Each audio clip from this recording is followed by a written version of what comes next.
Yeah, we go. It worked.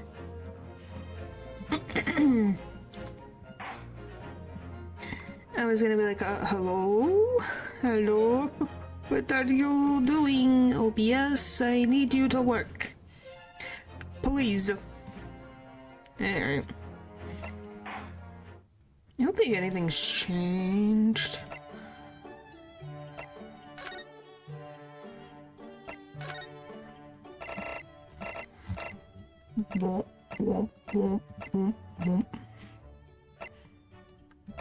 I have faith in you, Ryunosuke Naruhodo, as a lawyer and as a friend. I don't know why that makes me laugh. Just because you have a certain thought of how someone sounds, and then you hear it and you're like, huh. I'm determined to bring about change in our legal system. A Japanese man's katana is his soul. This blade shows me where I need to go, and cuts down anything that's in my way.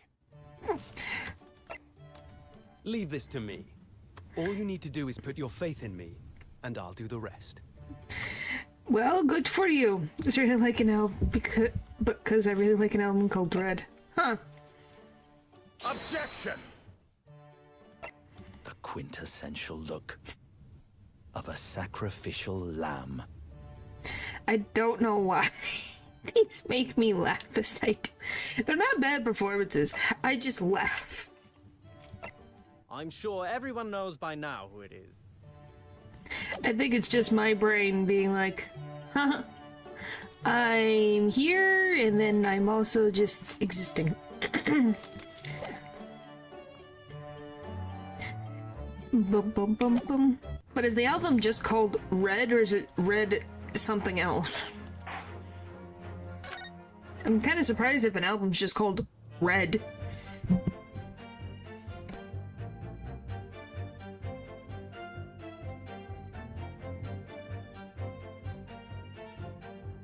It's just Red. Huh. But... I love it when anything exists. Yes. I don't know why. It just makes me laugh. It's really good though. Well, that's good. It's just an interesting thing. I just never would have thought there would be just an album called Red. But hey, I had to think of a title, and as you can clearly see, we have two redheads. Hello there, more albums with bad names. I didn't say it was a bad name. I just said I was surprised that it just got the name Red and there was nothing else on it. You know? That's all. One more red nightmare. Now I have to remember voices. This is always the fun part. Something caught hold of him again and took him back to the room. There's really nothing more to it than that. Okay, blah blah blah blah. Nightmare, nightmare, nightmare. You sound like you're talking about a FNAF character. Alright. Not a whiff of perjury. Alright. By the way, do we love that these guys are just a bunch of crybabies? Hold it! Blah, blah, blah, blah, blah, blah, blah.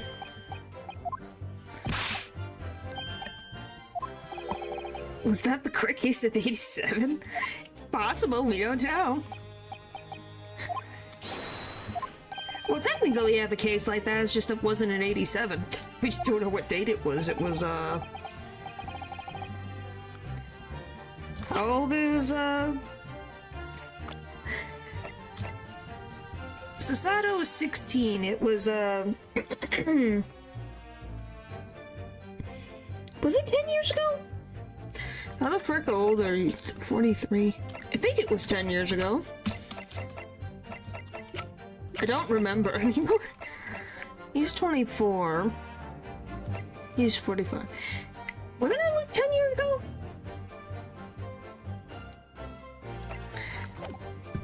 Eternity quote, not gonna lie. Yes, it does. I'm just trying to think. I'm like, huh.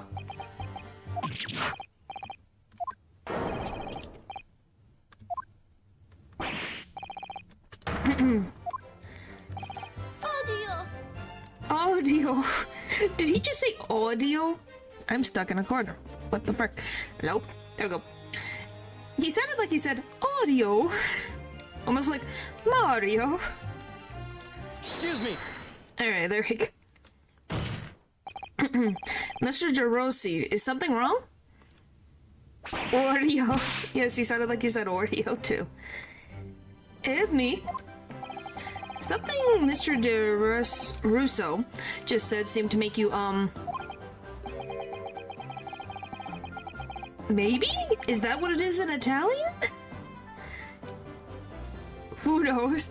I was like, it sounded like, almost like, it was definitely, audio was definitely close. We're not rushing. No.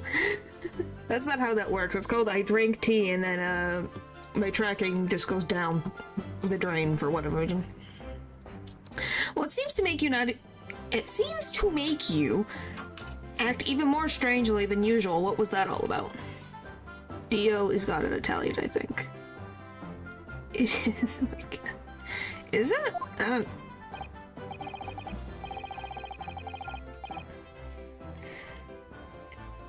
I have no idea. Hang on. Let's see.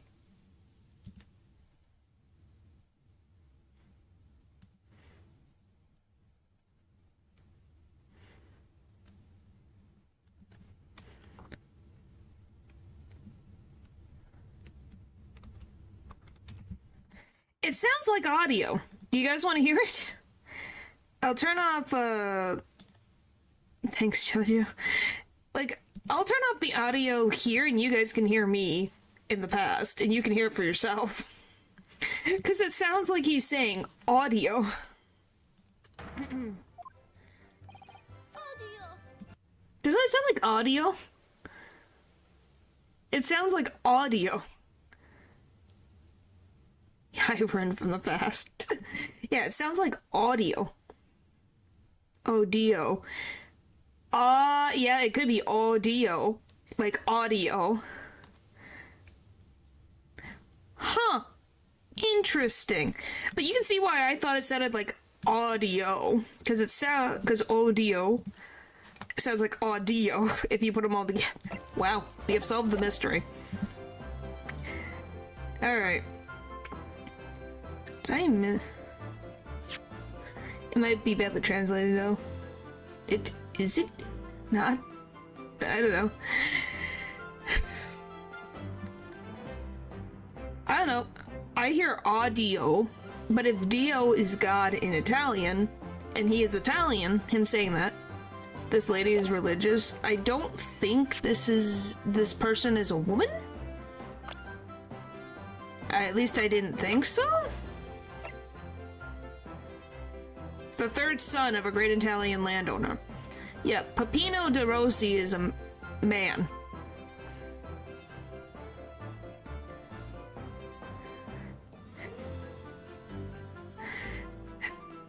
He might take that as a compliment. Now that I realize, why does he look like he have rope burns on his, like, below his chin? Yes. Yes, he does. But doesn't it look almost like in the court picture that he looks like he's got rope burns? I would probably take that as a compliment too, possibly. Well, yeah, it's a nice compliment. Always ready to bake cookies for the kids. Yeah, I could see that, but you see what I mean? It kind of looks like a rope burn. Unless that's a beard. Is that a beard? Hello? Because it doesn't exist here. So why does it exist in the picture? Did someone, like, give him facial hair and then forget to get rid of the little picture image? Huh. Clavado, at the time like that, you don't have the couple after you, believe me. It was a rough part of his life. Maybe. And I speak from personal experience. No, I think that it's a different person.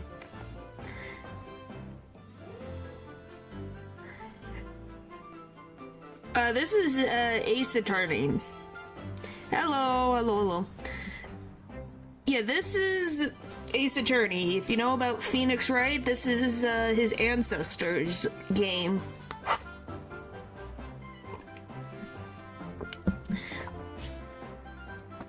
Oh boy, I'm stuck again. Oh yeah, this is not natural. And well, you know immediately. You could tell. Personal experience. This is enough, Peppino. There is no need to say more. What does no mean? The truth is, the night before we put the Redhead League plan into action, I was scared. It was not fair to couple, but I tried to run away. Huh. It's a shame you didn't manage it. But the couple here, he came after me like, the turbine, huh? He dragged me back to the house, kicking and screaming. I still have the bruises to prove it. A couple? Is that what the picture is bruises? What the frick? Bruises, you say?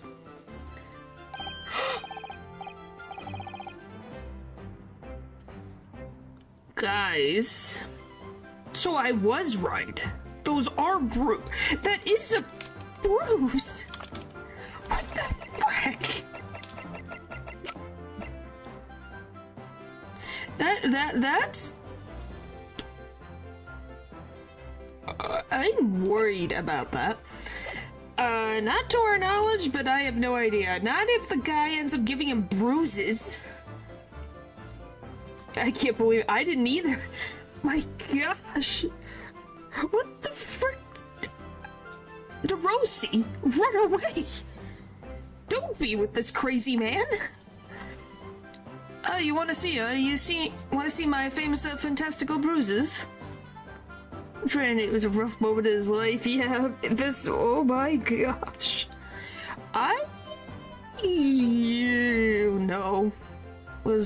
Has that... Oh, those are different bruises. But something like that. It seems to like... I don't think we need to figure that out. That's enough. Now, Peppino, no one wants to look at any part of you. What the frick is wrong with you? What to do? I show you or I don't. I'll show you or I don't. You do now. Oh Lord, if everybody wants to see, then I do it.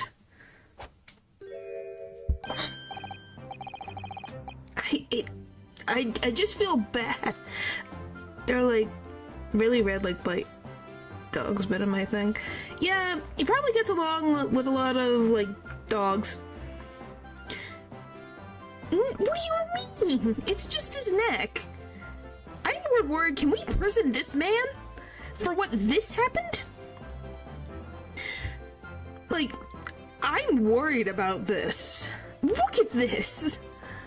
Guys, look at this. And he's here. We don't know. What the frick? Oh, you see, it's still very visible, eh? That red ring around your neck? You got that when you were dragged back to the house? Well, why do you want to put him in prison? Like, yes, he did illegal with the money laundering, but come on. This is like, what the frick? No, it is not. Their clothes, I don't know. No, this is not normal. This is not a normal thing. See, the capo sometimes he is a very rough, and I said that's enough. Peppino's neck has nothing to do with this, with what we are talking about here. You have my word. It does. If it relates to the Redheaded League, and he wanted to leave, and then you dragged him back and made his neck like this, I think it matters a lot.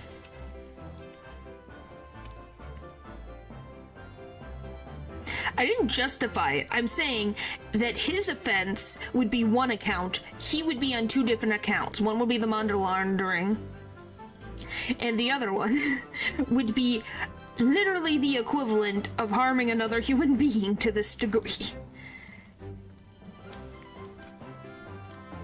And what do you mean, pry? Golly. Yes! What is your opinion, Counsel? About this red ring around Mr. DeRossi's neck, I wonder, does it matter? Yes. Mr. DeRossi, I'm going to have to ask you to amend your testimony with details about that mark on your neck. Hi, couple. You see? Everyone is interested in what I say. Oof. Well, here's the thing. This is a murder trial. So, if he is able to do that to his associate, like, that is what he decided to do to his associate, what is there stopping him from killing a detective? Yeah, because this is a murder trial. Very well, you will amend your testimony as requested, Mr. DeRossi. So it is suspicious. Like, if he's able to do this to someone that he's doing this scheme with, what is there stopping him from doing something else? Because it shows that he's aggressive. It doesn't mean he did it, but it would lend into our favor if that was the case. See, if you really want to know. He sounds unhinged enough. Yeah. He tried to escape, but Capo put the collar on him and dragged him back like what he did to me.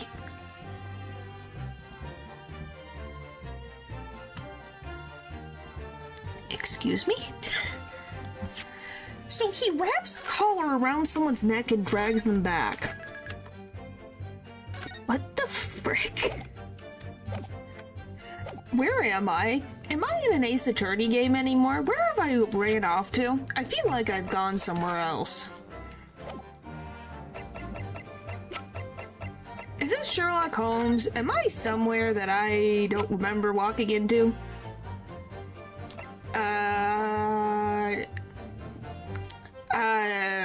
That's a whole different thing.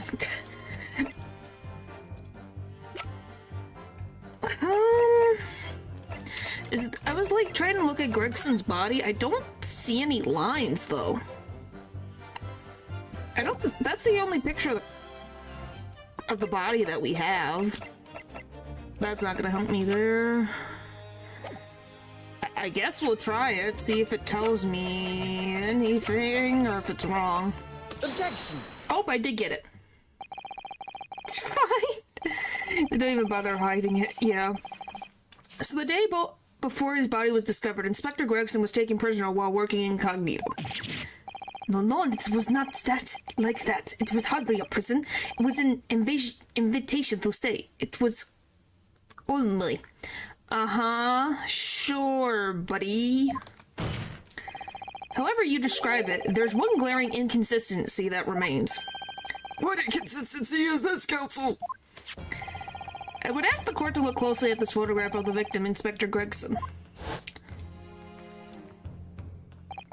You will see there's no red ring visible around his neck. Eh? But that makes no sense. It was me who took a collar off the man in the morning. Guys, he had a collar put on him all night. He is not a dog. What the frick world am I in? What is happening? And I saw the red bruises on his neck, just like I have.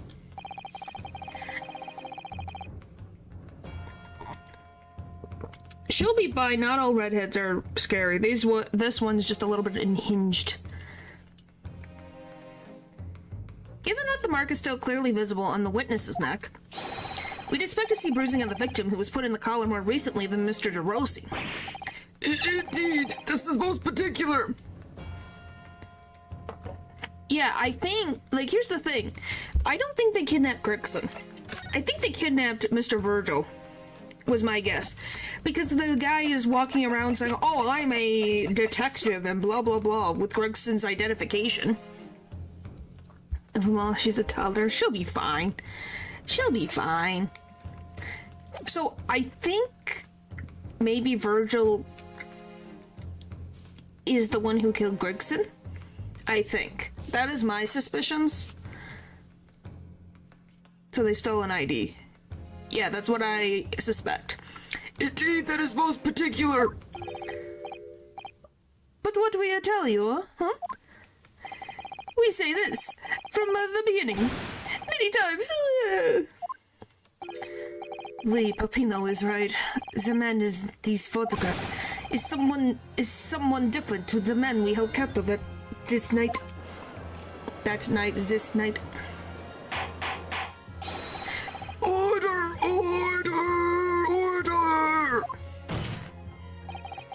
It would appear then that on the day before the incident, the man who visited the park on Lime Street posing as an incognito inspector was not Inspector Gregson at all. Objection! Well, yes, he has to be able to be above the, podium? I think it's called the podium? If that's true, however, how do you explain the inspector's identification? This is a genuine identification book issued by Scotland Yard.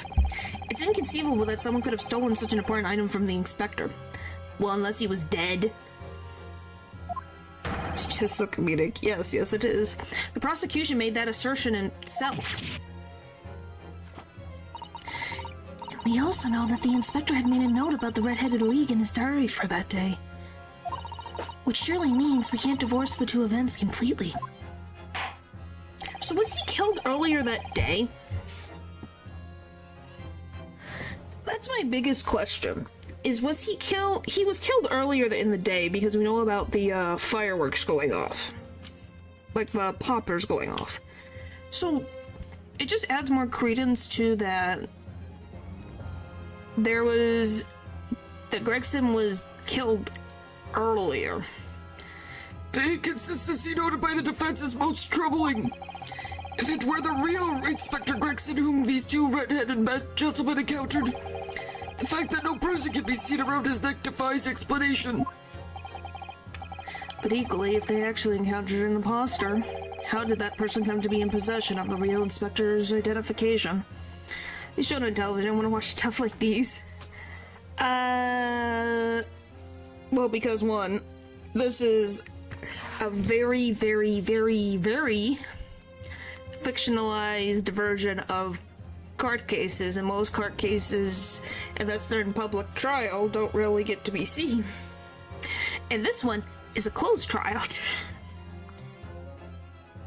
But yeah, there's an anime of Ace Attorney, just not this one in particular. Does the defense have some plausible explanation, counsel? The whole thing defies explanation. It is for precisely these occasions that we keep meticulous notes in the court record, Mr. Naruto. But it's so good, though. Yeah. Because those are the facts, and the facts cannot lie. No, the facts cannot lie. Even when they point to something so incredible, it's almost unbelievable. Well, my lord, the true identity of the person who turned up in the park for the Red-Headed League enrollment is revealed by information in the court record, I believe. Huh? Where do we have that? I would like to know. Can you tell me? Ryunosuke, please inform me. I would like to be included into this. Good gracious! Very tantalizing, Mr. Naruto. So why don't you help us all to see whatever it is that you've apparently seen? Who exactly was this inspector that appeared before Mr. DeRusso and Mr. DeRossi? I think it's an imposter. It's gotta be an imposter. It can't be Gregson. Can it? Among Us. An imposter among us. I'm like, I don't think it's Gregson.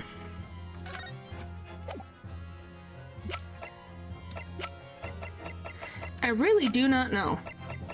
I don't think it's Gregson.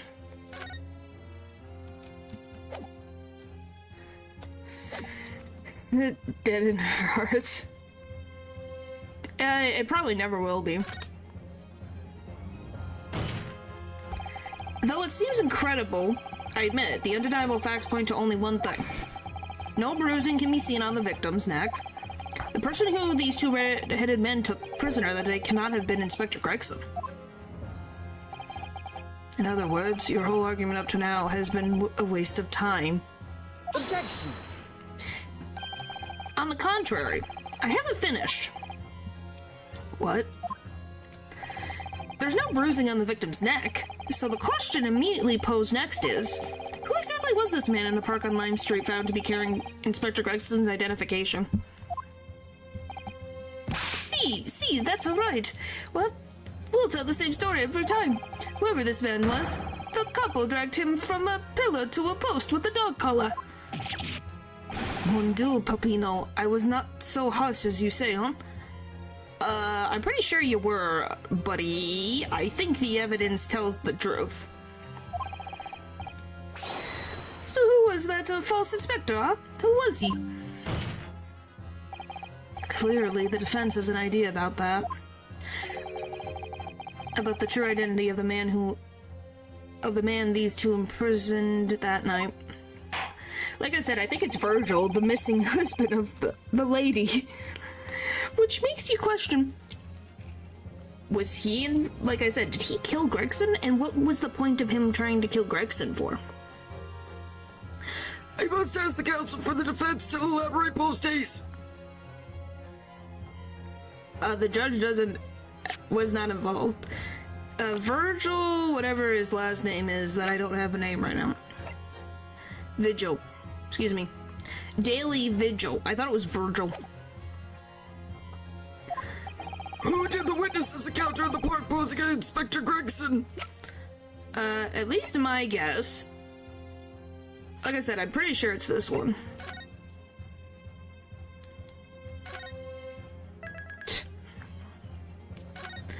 Oh, we've had some corrupt law people in this game. It just depends.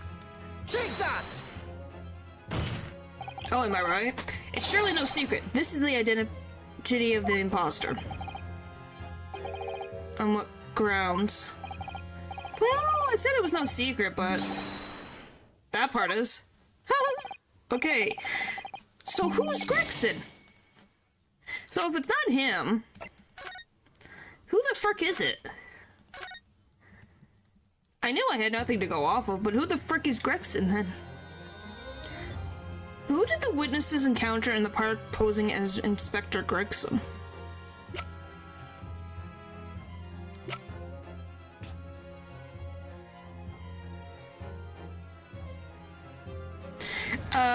There's an imposter Gregson among us, yes.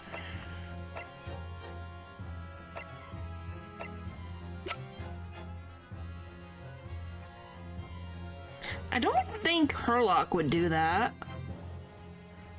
I don't think Herlock had any bruising. Do you guys remember that?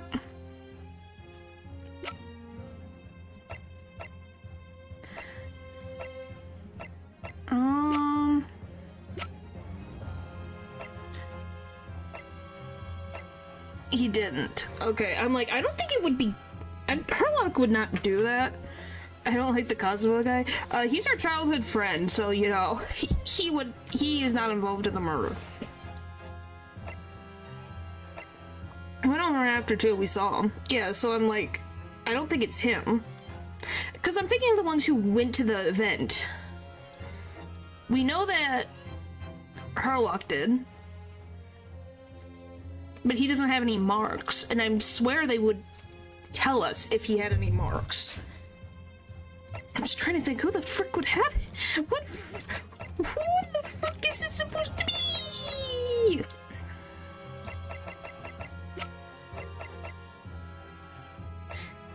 What if it has to do about redheads, then? It's not Iris. The Red Hood. Maybe? Oh, hello, Natural. Hey, Paper, that's more of a thought than I think. Why not? Okay, it's not. Hey, there are some leaps in logic and sometimes in Ace Attorney, so anything is possible.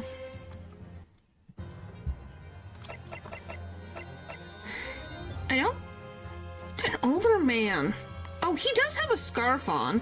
Wait, no, he did it. He's got a rope burn. Gossip does. It's Gossip.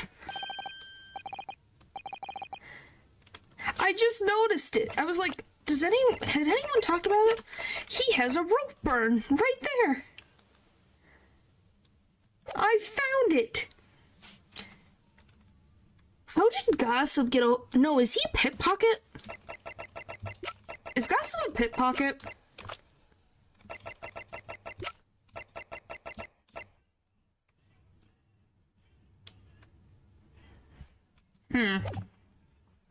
Goodness me, isn't that...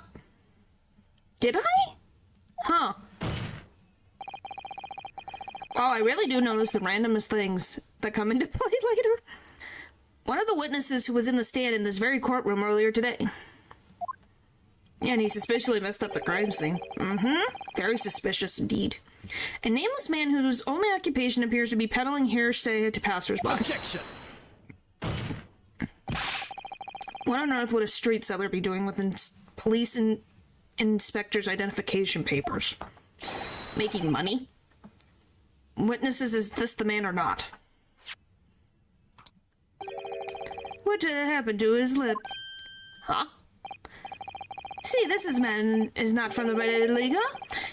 He's looking for the Twisted Lip League, no? Perhaps rather than making such a rash claim next time, you should bite your lip instead. It seems improbable, yes, but one undeniable fact remains. During his testimony earlier, I noted something around the man's neck. A red ring of bruising. Yes, it has. Yes, Among Us has ruined words. What? The defense demands that Mr. Gossip be brought back to the stand. Did he not have that lip bruising before? Order, order! Bailiff! Bring the aforementioned witness back into the courtroom! Immediately!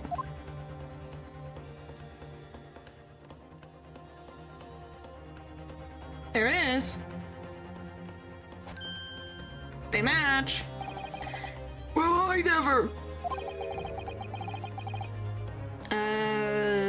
Because we made it Imposter Gregson, the joke.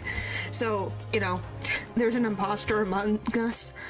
An undeniable ring of bruising indeed! And identical to that of the witness beside him.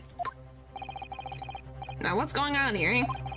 I always had this, it's a birthmark, isn't it? Ain't it? A birthmark, you say? You assume the reason you've been recalled to the stand has been explained to you?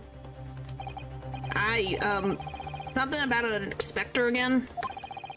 But I'm telling you, you got it all wrong as usual. You're denying all knowledge of it?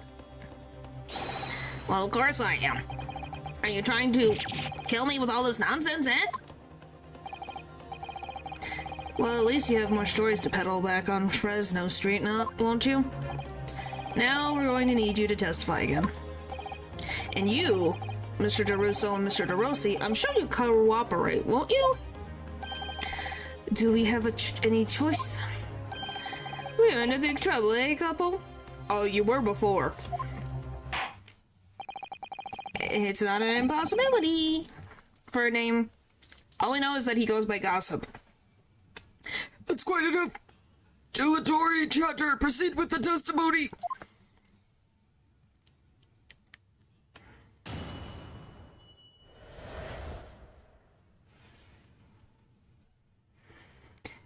The inspector and the identification revisited. I don't know what that means. The man who claimed to be an inspector that day was definitely not this man. He's right, see? You think we would forget these grand lips, huh? I never leave Fresno Street, alright? I have no interest in any red-headed league. Oh, Usopp. Usopp. Yes, I do know Usopp. Just, I've never really seen the spelling of Usopp. Isn't Usopp the Pinocchio-like character? I never said I was a One Piece fan. I'm all alone in the world. Me, I have no kinfolk or nothing. Why would I be involved in something like that? Yeah, he is. Just look at me, eh? Does it look like I carry off a disguise with a face like this?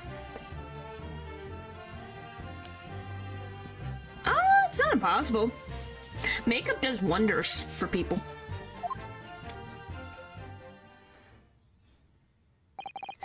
It would certainly appear that we have the wrong man. What have we been What have we been telling you, huh? There was no need for this pointless testimony. Ugh. That's right, I'm just a simple peddler, remember? Fresno Street's all I know. Why would I have come by to buy a police inspector's identification book, eh? Well, yes, it's hard to explain, but... A brief cross-examination, I think, counsel, very brief. Well, I don't think anyone is ugly. You just have to try to figure out how to do makeup. Makeup can be something. That's all I can say. I don't really have much experience with makeup. Is there anyone in this courtroom who thinks I might be onto something? I do! Don't eat makeup, that's not good for you. I stand steadfastly at your side as always, Mr. Naruto. Yay! Sasato's on our side! I think maybe Kazuma's on my side? Maybe? What do you mean lame? It's not for food consumption. The man who claims to be inspector was definitely not this man. You didn't notice it? The little mouse on his shoulder has been there since chapter 1 of this game. Of the second game. So you say, but how can you be quite so certain? He has a normal size head, what do you mean? There is no need to hurt your hands and... There is no need to hurt your hands on the desk, okay. There is no need to hurt your hands on the desk, monsieur. Surely the reason is obvious, non? It's down. Yeah, it's happened multiple times, though. Because I have never seen lips like this. Nevertheless, there's a clear red mark around Mr. Gossip's neck. And it looks very much like that left behind on the neck of your colleague by your prized collar. Mon Dieu, what is your words? It is like you were trying to what? I hate when ring my neck. It's ring my neck. Ring my neck.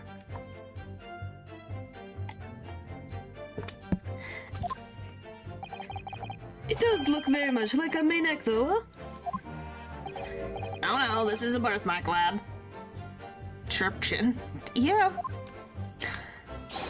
The biggest lips in London and a neck to die for. Aye, they broke the mold when they made me. For the first time in my life, I feel lucky to have been born with red hair. Sorry. Wow. Excuse you. What the frick? And I thought being Japanese made you stand out in London. So you maintain that you'd never seen this man before? Well, you're at it, yeah. Natural? I do want to say this. I think it was your nephew? Who was on your account? I don't know which one it was. I think it was your nephew. Said that you had, that you had marks, just like this one and DeRossi, by the way. Said that you had, dog bites. Just thought you'd like to know that. So no, you have... I'm just telling you, that is what your nephew said, is that you have a mark. Just like this. I just wanted that to be put out in the air because it was funny.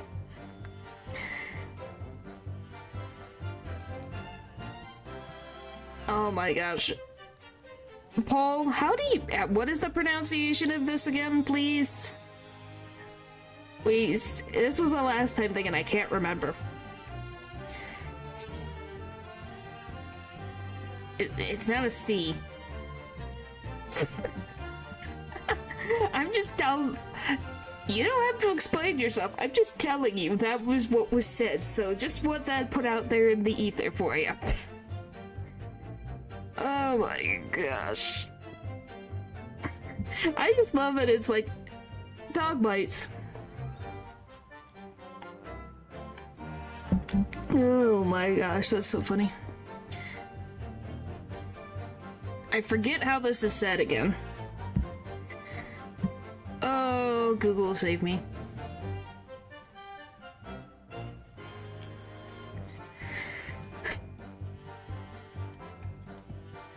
I advise you to... Yes, yes you do. What is it? C-A. Pronunciation. I like turtlenecks, but I get too freaking warm from them, sadly.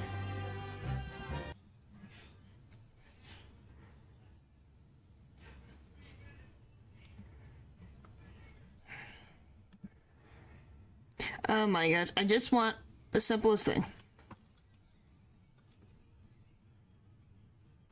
Sit.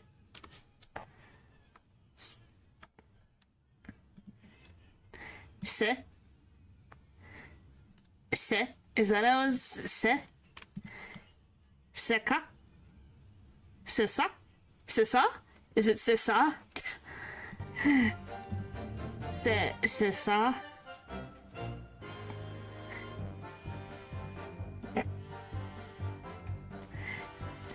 Sissa? Is it the first one or the second one? One day. Is it Sessa or Seka? Which one is it? Because I'm assuming Se, Sa. Oui, c'est ça. The first one, okay. Oui, c'est ça. I swear to it by the flames of Nier. I was like, you got it right, thank you. I was like, if the first one with the C is making an S sound, the next one should be making an S sound as well then. Unless there's some other rules that get added, as you know, language is so fun. So fierce pride has outgrown the frustration with your hair now, has it? Why, thank you, thank you, thank you. Do you think we would forget? I do wonder, did he, like, bruise his lips? Hold it! Because that is weird that they don't recognize, like, his particular lip shape. What did he do? Did he have, like, allergic reaction to something? Back to the red hairs, yep. Well, yes, I don't imagine I'll forget those lips in a hurry, either. That is what Emma's saying. For some reason, it makes me want to eat, how did Fabian call it? An eclair. You know, I've never seen the hair as black as yours before, either. Likewise, I've never seen red hair like yours until I came to Britain. Well, different cultures, different genetics. See, maybe it is a national trait, huh? Born like that? Huh. Yes, an eclair. So, DeRossi wants to try an eclair. Maybe all the people from this man's country have the grand lips. Barry's allergic? Okay, I don't know about that. Oh, lad, I was born right here on Fresno Street and never left. Far, this is the problem, see? So you definitely didn't go to the park on Lime Street that day, Mr. Gossip? Now how many times do you want me to say it, eh? Well, he definitely doesn't have makeup, unlike the other ones, currently at least. I never leave Fresno Street. Hold it! So, you'd heard of the Red-Headed League, had you? You don't get a name like Gossip for nothing, eh? It's my business to know what's going off in town. I sold that tasty tidbit to a fair few redheads that came past me. Just between us, I even got sandwich cop up for it. Well, he does have a very red nose, if that counts. Who knows? But as you can see, my own hair's not got a hint of red in it. Yeah? Neither did her locks. Do you know what he did? He used chemistry to make his hair a different color. So you buying a wig is not that far out of this, out of the scheme of things. He needs to stop slapping his lips. I don't know, I think it's his thing. Yeah, there's a thing called wigs. Yep.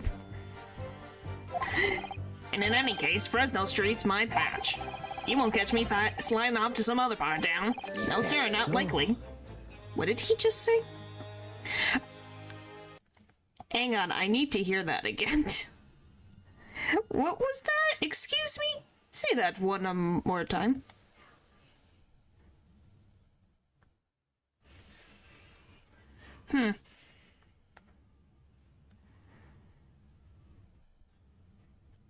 Is that what he said? I'm just trying to hear it.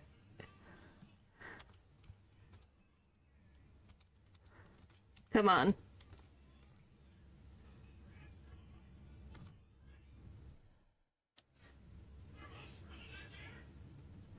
Did he say, is that so? I didn't hear it clearly. I guess I can have... If... I wish I could hear it. May give me a listen so I can judge the accent? Yeah, just give me like a second. I have to turn off the volume in here because I don't think you need to hear the double music loop as I do. And then...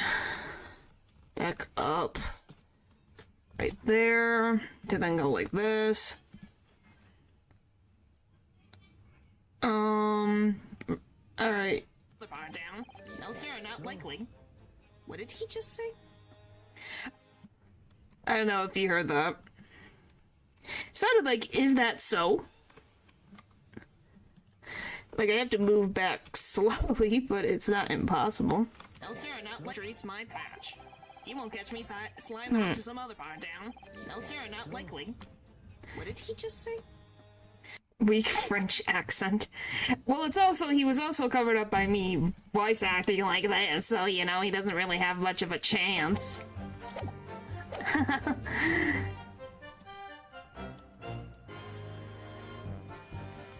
Well, I can definitely just speed through this. I see, as it happens, after I sold Sandwich that to Ben about the Red-Headed League, he went and got himself some red paint from somewhere.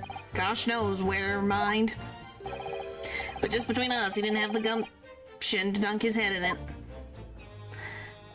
Now we can go back, and then we can hear him talk. Hold it! Because I can replay things.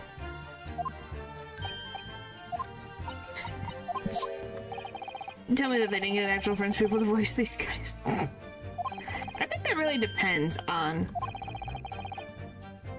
Is that so? Yep, that really is that so? He has a deeper voice than I would have thought. Excuse me. Like a lot deeper than I thought. Mr. DeRusso. We? Can I help you? Can I help you? That jump scare? It's 0 out of 10. Wow. Did Mr. Custom's words just now lead you to remember something relevant, perhaps? Excuse me. Yep, excuse me. And his voice just caused me my volume was too loud. Oh, you poor soul. Yeah, you have to be careful. The Wright family and anyone in the law, occupation in the Ace Attorney world is very loud. You should not have it that loud, I'll tell you that now. It was the other day when I was looking for a place near the park, a small house or something. To be the headquarters of your red-headed league, yes? Well, I do declare. Why do you have well I do declare?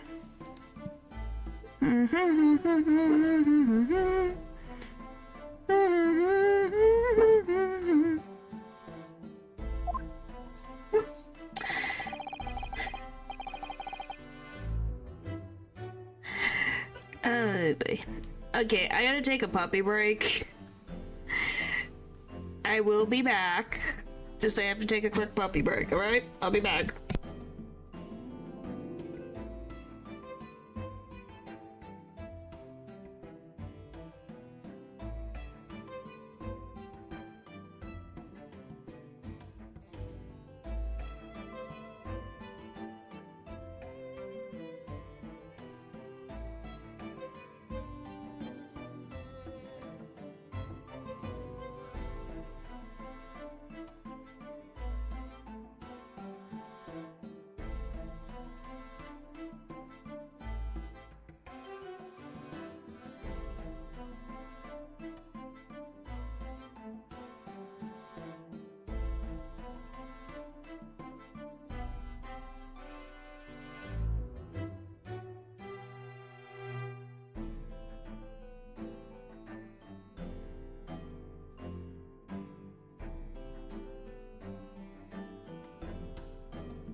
Oh boy.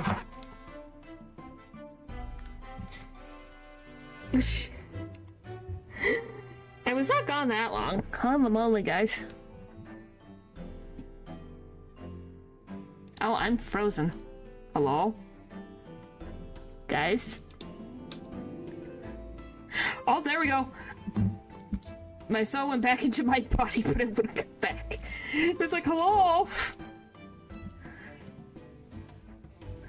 Yeah? A puppy break. What do you want me to do? You thought I was leaving. What the frick do you mean? Golly, guys. Golly. They had abandonment issues. You don't say.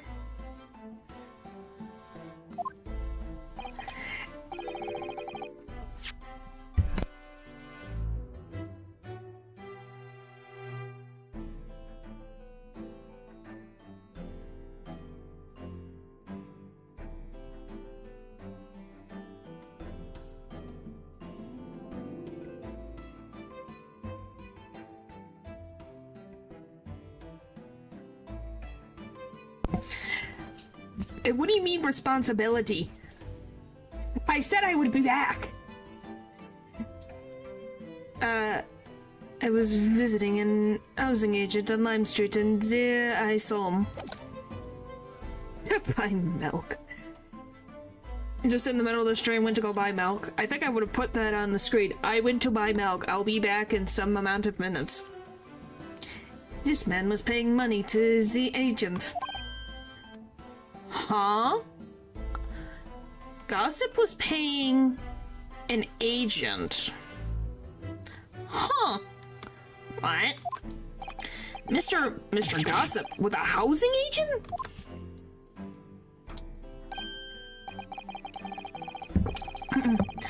He had some kind of contract in his and they were clearly discussing terms.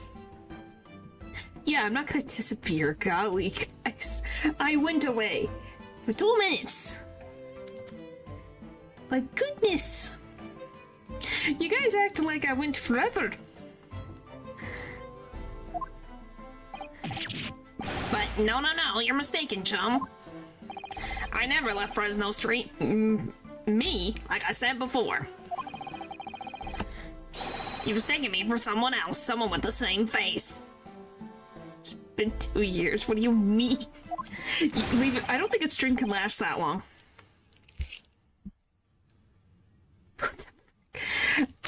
You should not be attached to my stream as your only source of happiness in life. Like, goodness. Goodness. Like, I know you, on the internet, time goes by fast. But not that fast. No, it is not. It is. I think you need to find new things to add. Too late, golly. Not really, but still. Oh, boy. No, the copper was right. I remember it too. He was paying the man with the banknotes. Banknotes? With notes? Like I said, that wasn't me. I was curious why this man with the dirty clothes had so much money. So I looked at the name on the papers. And what name was written? Mr. Gossip? No, this man, he lies. He tells you that he has no name. But in fact, his name is Hugh Bone, huh? He's better than Hugh Gossip. Mr. Gossip, I think, see? No! Wait. Have we heard that name?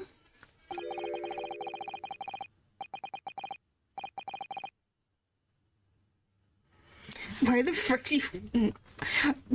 Ask your... Why? Have we met a Hugh Bone before? I swear we've heard that name.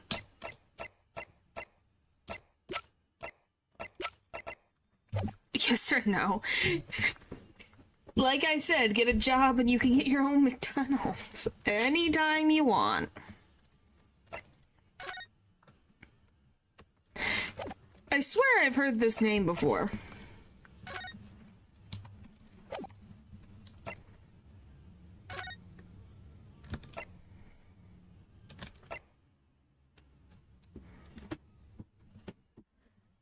You're pretty sure? I'm like, where did we hear this name?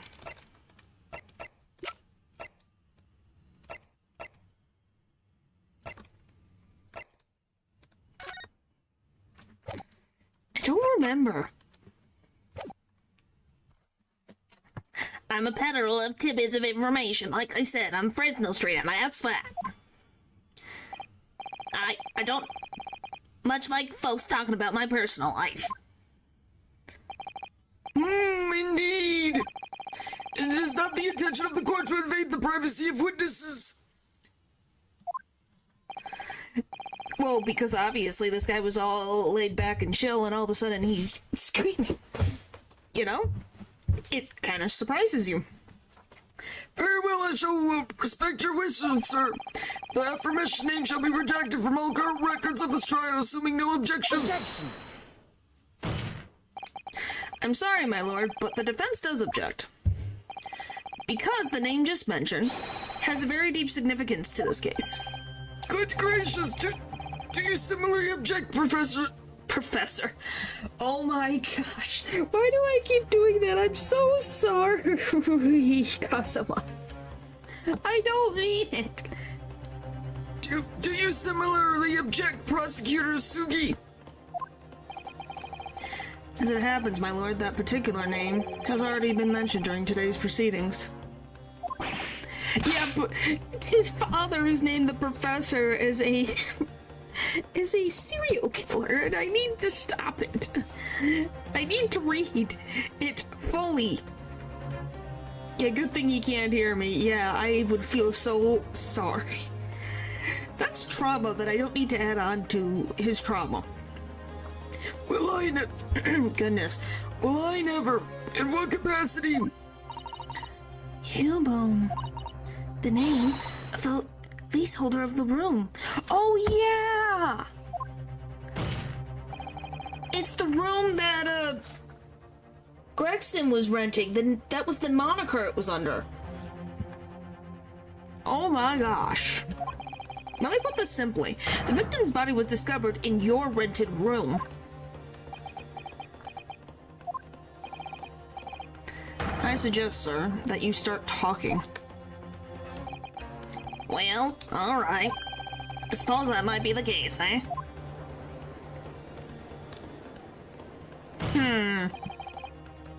So your real name is Hubone.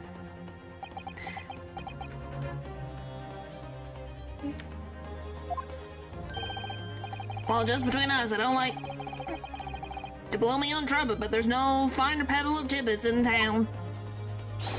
So hey, I happen to able to afford a grubby little room in a fall-down backstreet townhouse. You do? And once every 6 months, I go and pay the rent to the agent on Lime Street. I remember now. There were 2 vulgar redheads in there last time. Hey, if either of us is a vulgar, it is not to me. Sink again, Popino. Why didn't you bring this up before? It's like I told you already. I don't like talking about my personal life. I'm a tidbit peddler as far as everyone else is concerned, no fuss.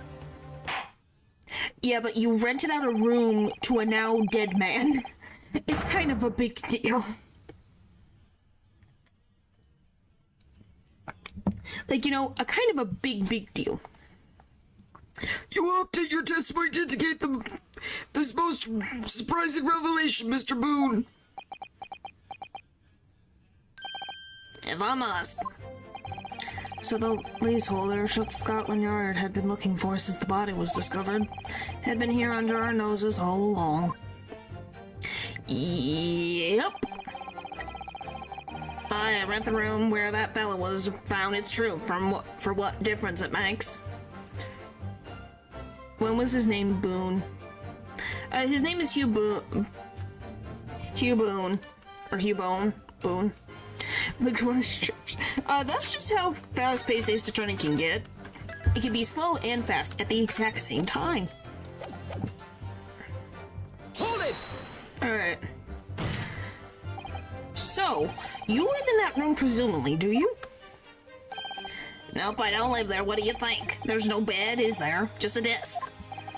Then, why would you want to rent it? Well, I don't think I should have to say, really. It's my brain. Some living beings' brains are kind of like that. Don't know why. It might be just one side of the brain is thinking really fast, the other side of the brain is thinking slowly. Then how about the notice board in there? Which was covered from top to bottom in confidential documents only the police should have access to. No, that board's not mine. The inspector must have brought it along. It's only other bits and bobs that belong to me. The desk and the chair and all that. After this case, they all lie so much. Well, you got a guy from the street. You got 2 guys who were trying to steal money and flee the country. So, you know, we're not exactly dealing with the most honest of men right now. You know? Like, that is far from what's happening. People don't generally carry enormous notice boards around with them. The real question is, why was Inspector Gregson killed there, in your room? Never trust them. Not all of them lie. Well, obviously I'm not the faintest idea. I mean, it's causing me no end of bother, to be honest. Seems to me that Mr. Mr. Boone, would rather as little is known about his room as possible for some reason. Yes, it does come across that way, and more importantly, knowing that scene of the crime is actually his room completely changes things. In particular, there's one part of his testimony that's really bothering me now. That's how I'm finally going to undo this man. I'm all alone in the world, me. I have no kinfolk or nothing. Why would I be involved in something like that? Just look at me. Does it look like I carry off a disguise with a face like this? Okay, you guys, so it's one of his statements. I rented the room where the fellow was found. It's true. I'm all alone in the world, me. I have no kinfolk or nothing. Why would I be involved in something like that? Just look at me. Does it look like I would carry off a disguise with a face like this?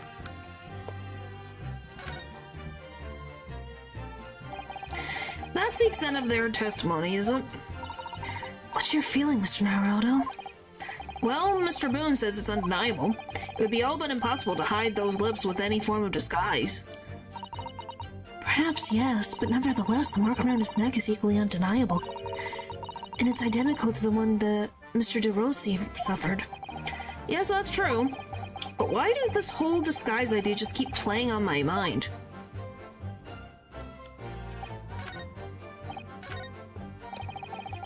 I rented the room. I'm alone in the world, me, have no kinfolk or nothing. Why be involved in something like that? Hold it! You mean you have no family? No, none at all. So I spent my days on Fresno Street peddling tidbits to passersby. Hoping, just between us, that eventually someone with lips like mine will come along. I don't think so. You may be right. Anyway, that mark on your neck is just too much of a coincidence for us to ignore. Well, what's a fella to do then, eh? If you don't believe me, we're at an impasse. And there's nothing I can do but flick me lip. Now guys, this may be a stretch, and I mean a stretch. Do you think he is the sibling of Mr. Vigil? He's got the same curly hair.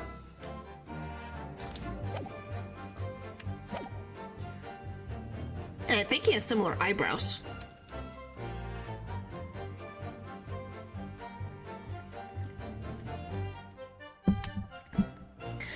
And I might be completely off base, but that's just me guess.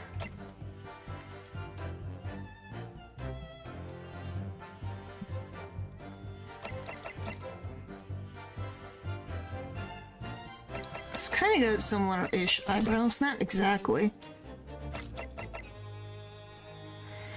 I'm putting a stretch into it. I'm just looking and I'm kind of like, they kind of have the similar curl, like straight and curly at the bottom of the hair. I don't know. Do it, yeah. It looks like I'm not going to get anywhere here unless I can produce some proof. You're basically saying I got dressed up and posed as some fancy inspector, aren't you? Well, it's beyond me how you think I could do that. I don't know. Just look at me. Do I look like I could carry off a disguise with a face like this? Now, what freaking proof would I have to say this? What was said here? Let me see. I've always wondered what... Okay, does it surprise me? Okay, blah, blah, blah. Nothing important there. Well, unless they're, like, I don't see anything else. Do you guys see anything in the wig? I don't see anything else.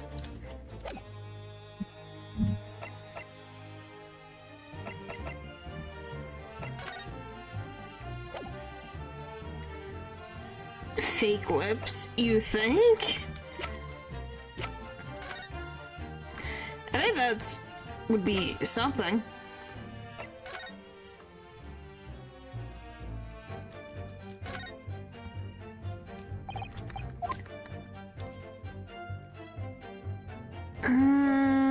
That's nothing's changed there.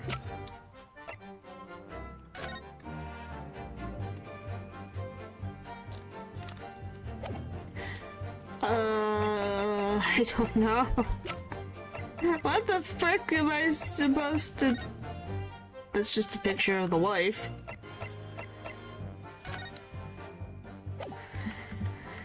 I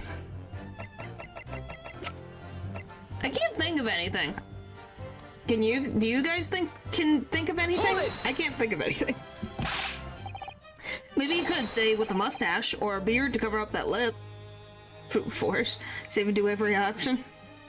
Well, I'm gonna save and then figure it out there. Perhaps. But if I was going to stick some fake facial hair on to cover this fine specimen, I'd end up looking like his lordship over there, wouldn't I? Sorry, too tired to think. It's fine. Just asking if anyone had any idea. Pardon? I assure you my lips are entirely unremarkable. And I will ask you to not cast such scrutinizing looks in my direction, Counsel. Sorry, my lord. My imagination got the better of me there. Well, Inspector Gregson did wear a mustache, of course. You're right, he did, so perhaps he was hiding something himself. He could barely have hidden a crumb in a mustache of that size. The judge is not suspicious. The judge is the judge. And anyways, this detective we spoke with had no facial hair at all. See, the couple is alright. He was a clean shaven. And it certainly seems beyond the realm of possibility that this witness could have disguised himself as the victim. It does and it is. Huh. I love it took for us to ask the question of like, okay, so he's clean shaven.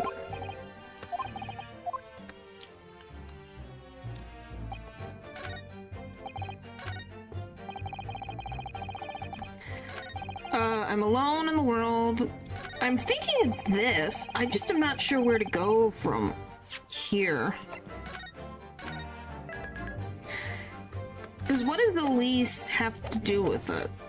I run in the room, but what difference does it make?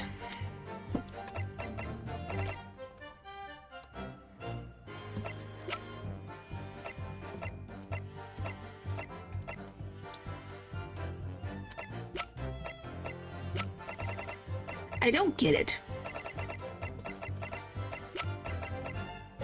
And if it's supposed to be about, like, the disguise, I'm alone in the world, I have no kinfolk, why would I be involved? I'm quite confused. Mid Ace Attorney Chronicles, episode 4.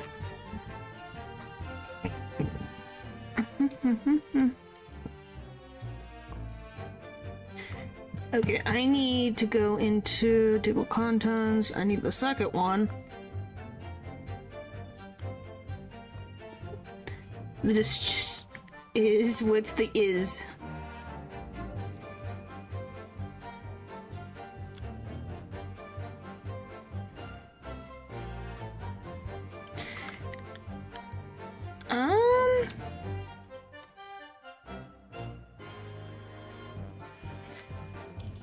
Let me see.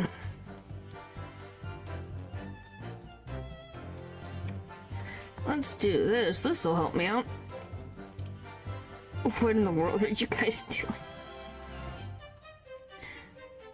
What are you doing? You guys are being silly. Silly, silly, silly. Alright, let's see. So we're almost done with the trial, it seems.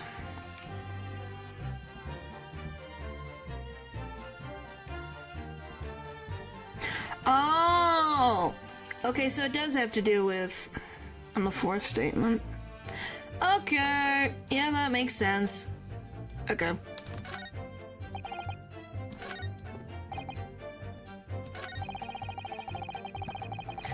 Okay, that makes sense. Alright, so it's talking about how I forgot this photo was on the freaking desk. Objection! Yeah, why do you have a photo of another man's wife? You have no kinfolk, as you put it. Then explain why it is that among the sparse furnishings, we found this photograph in the room. No, I've done it before. It's just I genuinely had no idea where to go. I presume as you've been renting the room, that this photograph belongs to you, does it not? I like pumpkin pie. Oh, well... Mr. Boone, drop the pretense, and tell this court exactly who you really are. Do you think he's Virgil? Vigil? Golly.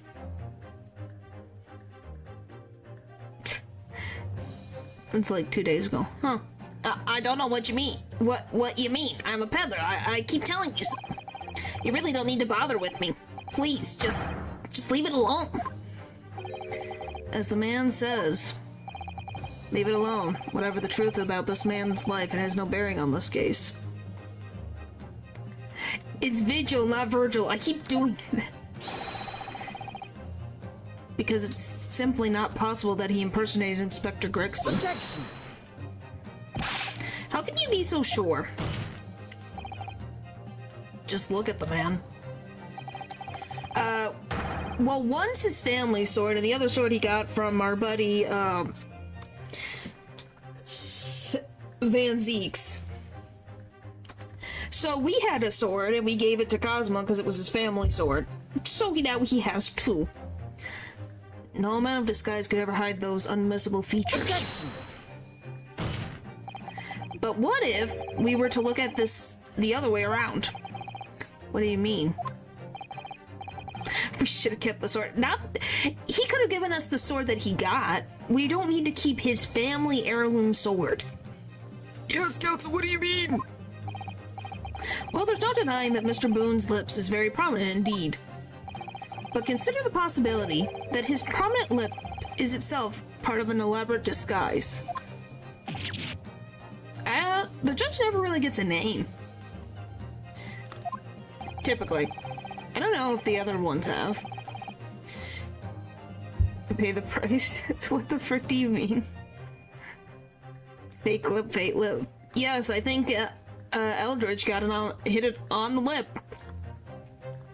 The hiding that prominent feature, in other words, revealing his true face, would make an utterly impenetrable disguise. Wouldn't you agree, Mr. Hugh Boone?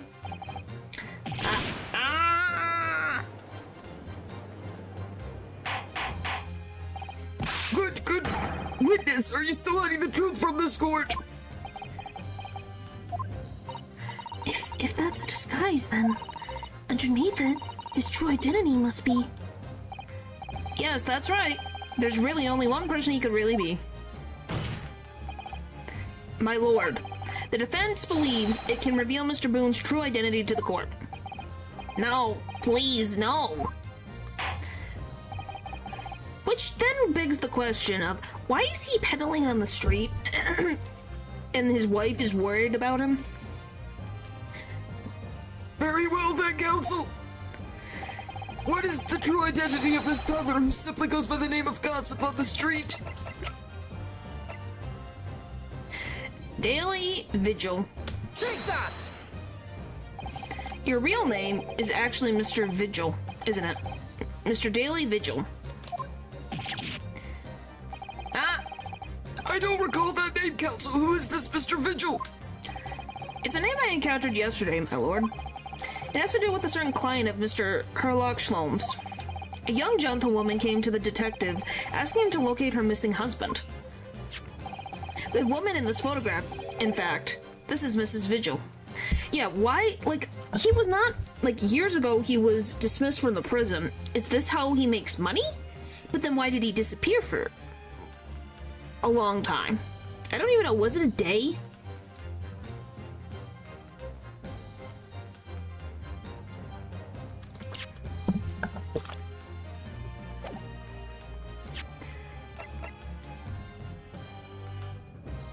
He appears to have no particularly distinctive features. His eyebrows and his hair are very distinctive features, if I would have to say. It's only one of his main personas. Maybe. What? From what I understand, you haven't returned home since the night before the inspector was found dead. But of course, on that night, you were being held captive by the two red-headed league men. Oh, that's why he was not home. So is this how he makes his money? He dresses up as a gossip person, makes his money, and then goes home. But because he was involved in the red-headed league, he was stuck overnight. So his wife is worried about him because he didn't come home. Makes sense now. And last night you were put up by the prosecution service in preparation for testifying in this trial. Because we'd been led to believe that you, Miss Venus, and Mr. Sandwich were all homeless. Being important witnesses in this case, we needed to know where we could find you, of course. Makes sense, because they're homeless, you don't know where there could be anywhere. And that explains why you not only been unable to return home, but also unable to contact your wife, who's been beside herself with worry, waiting for you at the Vigil residence. Now...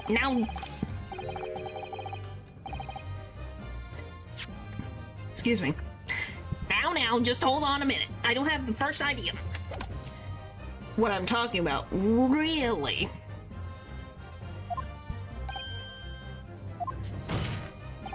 It's a simple enough matter to confirm my suspicions.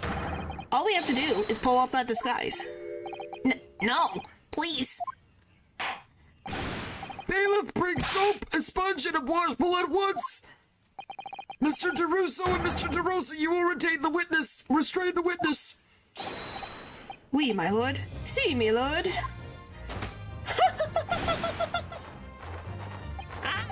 No, stop!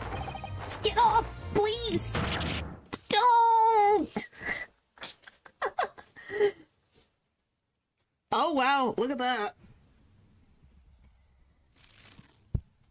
Well, he is really a good makeup artist. Yes, it is. Huh. Mrs. Vigil, we found your husband. Well, we are now seeing your true features, I presume. Oh, and he changed really fast. Lift your head, sir, so the court can see your face.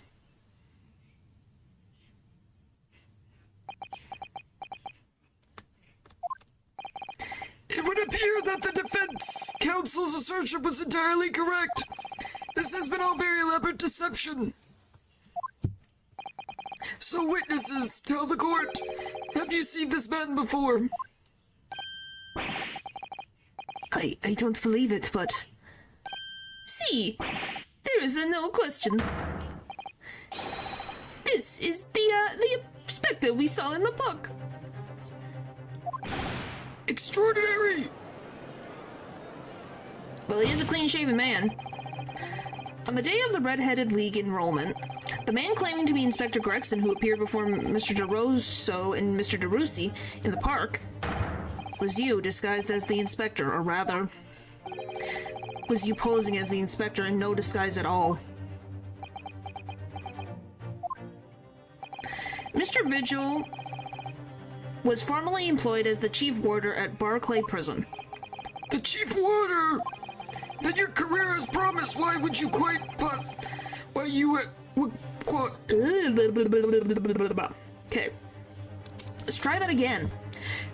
Then your career has promised. Why you would quite possibly have become the future governor of the prison. Why on earth have you been doing peddling tittle-tale on Fresno Street? Well, it's been 10 years since Mr. Vigil worked at the prison. 10 years. Uh-huh. I'm really dreadfully sorry about all this. Yes, it's true. I'm Daily Vigil. And he's got his wedding ring on, too. And you were the chief warder at Barclay Prison 10 years ago? Yeah. That's a thing. So where did Mr. Hugh Bone come from? Bone is the other me. It's a name I invented. Well, evidently there's a great deal under the surface here. I'll explain everything. I'll tell you just how wretched my life has become. Well, we'll find out. Because he has lied to his wife for 10 years, so anything's possible for him to lie. As you say, it was 10 years ago now that my employment as Berkeley's chief warder came to an end.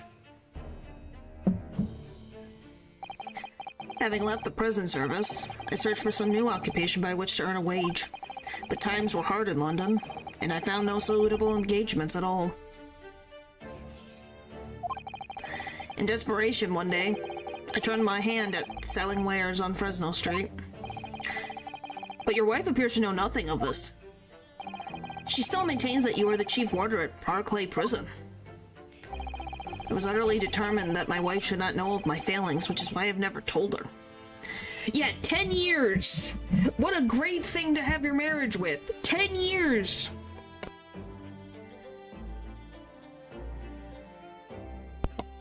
Val, what are you doing?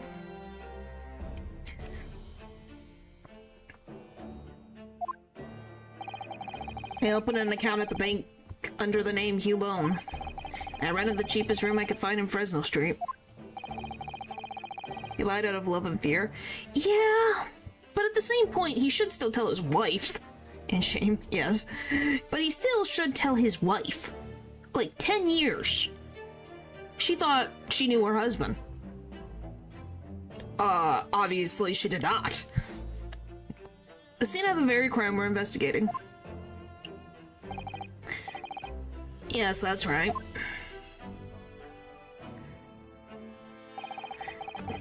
Place from which I could emerge every morning at 8 as a squad-lid peddler, and transform myself back every evening at 5 into a well-dressed man about town before returning home. That quickly became my daily routine. It's kind of sad that is how he was able to make money. I was puzzled by the lack of furniture in the room, but that explains it. But why on earth didn't you tell us this in the first place? I have a wife, sir, and 2 sons. Oh, no. It's quite successful. No, I'm saying it's just kind of sad that is what he had to like, he was looking around trying to find a job, and he could not find a job, so he has to tell gossip on the street. Obviously, he's good at it, but it's sad that this is what he had to choose.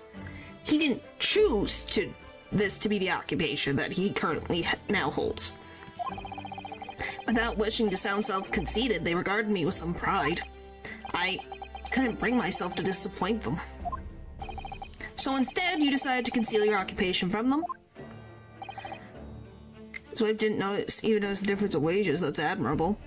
Yes, it is. I'm not gonna deny that. I'm just saying it's just kind of sad that he had to lie this entire time, and that this was the only option open to him. Yes, I've made such a terrible mess of everything. Still, one thing doesn't add up. No matter how many tidbits of information you could sell to passing gentlemen, even at 6p apiece, you couldn't hope to match the salary you must have commanded as chief warder at the prison. I'm impressed that it worked. Yeah. So Val, what were you doing? What are you doing? You didn't answer me question. What are you doing?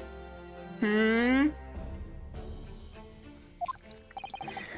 true.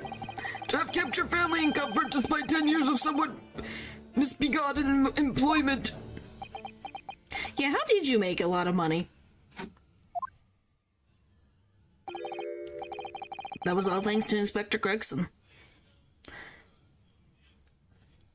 I don't know, it just said, just because Paul asked to not clip something, so I'm like, what the frick happened? So Gregson was helping him out. What? Inspector Gregson? What on earth? Some years after I invented Boone and begun my other life as a street seller. He, the inspector, that is, recognized me one day. Do you mean to say the victim was an acquaintance of yours? I knew him from my time working at the prison. When he saw what I had become, he was deeply troubled for me and my family. Oh, Gregson's such a sweetheart. My gosh, Gregson, you fish-loving sweetheart. He's so... golly, why did he have to die? I feel so bad for Gregson, come on. And from that day forward, he visited me on Fresno Street with increasing regularity. Then one day, he asked me if I would carry out a secret assignment for him. Damn, it's never the bad people that go first. Yeah, it's sad. He was really nice. Like, you have to think, he recognized him, and he wanted to help him out because he had a wife and 2 sons to take care of. Like, golly, Gregson. Why did you... Whoever took out Gregson is a really evil person. Like, golly. A secret? What was it? I was to impersonate the inspector. Huh. So it was under Gregson's orders that he pretended to be Gregson. That's what we're trying to find out. Yep. What? Impersonate him?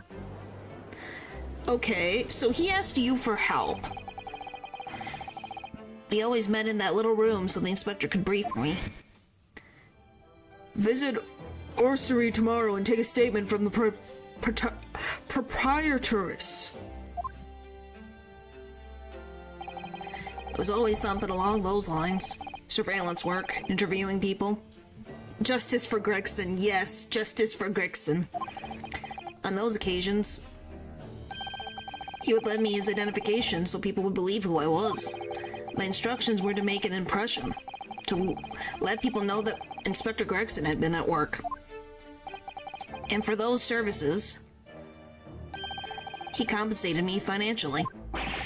Scotland Yard Inspector willingly relinquishing his identification into your care with intent to deceive. That, as I'm sure I need not point out, is a very serious criminal offense. Well, you can't exactly, persecute Gregson now, can ya? I think he's already got that done. But why? What was the point of you impersonating him? I truthfully don't know. All I can say is that the inspector warned me on numerous occasions. Well, investigate something even more secret. Maybe. Now remember, Vigil. Need your solemn word. You don't blab about this to anyone, alright? Ever. Even if, well, if I end up a croaker. Wow, he knew he was gonna die. Small, I mean, yeah. It's very interesting. In time, he started to bring papers with him to the room as well. It became something of a second office for him. So, in fact, the person who declared himself to be Inspector Gregson at the park on Lime Street was really... Yes, it was me, acting on the inspector's orders. As usual, I removed my boon disguise, and then went as instructed to the park, armed with the inspector's identification book. It never occurred to me that the bruise on my neck might give me away.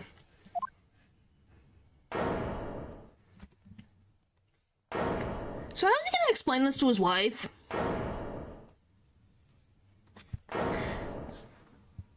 I really am curious how that's gonna go down.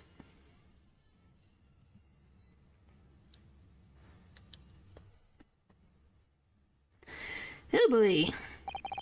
Well, it would seem this confession completely destroyed the defense's case. Is a secret agent, that's cool. Yeah. But now the person that he was helping is dead. So what's gonna happen to his finances now? What's gonna happen now? He's also gonna be probably in prison for, using a inspector's identification card. So now his family's gonna have no income. Great. Explain yourself, Prosecutor Asugi. My learned friend's assertion was as follows. The victim was killed at another location on the day before his corpse was discovered. He bought himself time for 10 years, though. Yes, but I don't know how much money he has to put into the estate. Like, it's an estate, so it's apparently a very good-sized estate with probably employees, tons of food, who knows what else. Now that he doesn't have that stable of income, it's all gonna go away. They're not gonna have a home.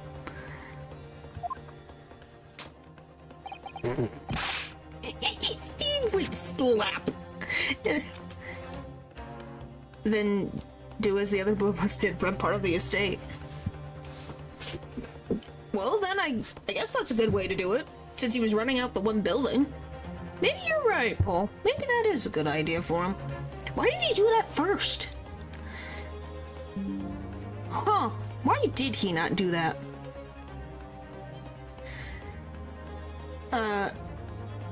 At the hands of these two red-headed league men when they imprisoned the inspector. But no, that can't be.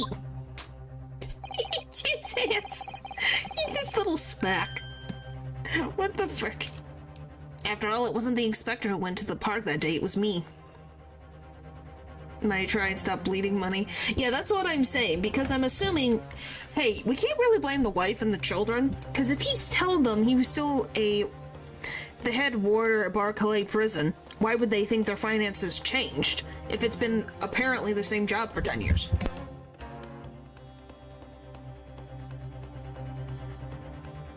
Secret agent to landlord. Oh, the mighty have fallen. Hey! It worked for the other couple that we had, like the retired soldier and his wife. It worked out, except for when they were fighting and his wife ended up in prison for accidentally stabbing a woman with a knife. Oh, goodness. Finally, we have clarity. We had nothing to do with this murder of the inspector. Only few people are only landlords, to be honest. Yeah. Well, because you need extra income. Because being a landlord only guarantees you some amount of wages, depending on how much property you have. We have nothing to do with this murder. And merci, Monsieur de la Defense, for proving it. What? Ah! Yeah, who did it? Great, now we're back to square one. Order! Indeed, it would appear that we have reached a de facto conclusion of sorts. Basically, you need to have been rich from the start. Yes, you need to be. And I think he has a 10-year, not good start. These witnesses have no involvement in the murder of the victim, as proven somewhat ironically by the defense. Ugh. How much money you spend and how many pillows you got rented from you. Yeah, it really just depends. But based on, like I said, I don't know what the income of a warder is. But if it's significant enough that he is the only one giving the income for it, obviously it's a significant amount of money. I hereby call an end to this cross-examination. Hold it! Oh, okay. Wait.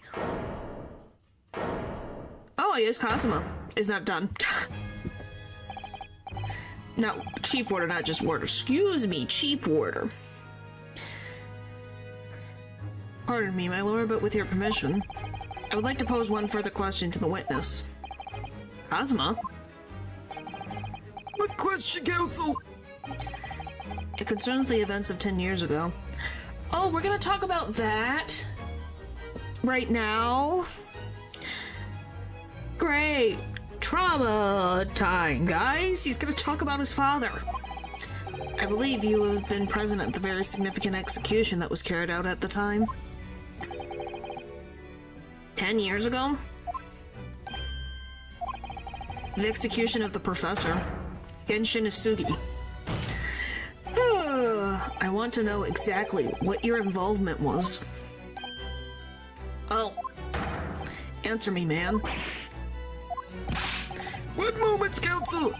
Is this related to the current case? No, it's not. Is it? You say naturally. How are you going to connect the professor case to the current case and situation? Like, it's not an impossibility, because Gregson was the one who got the professor put in prison. But how are you going to connect that? I'm very curious how he's gonna connect it. Hey, I'd lie too. He wants to know. Naturally. It is the prosecution's belief that this case and the events of 10 years ago are inextricably linked. Does the defense concur, Counsel?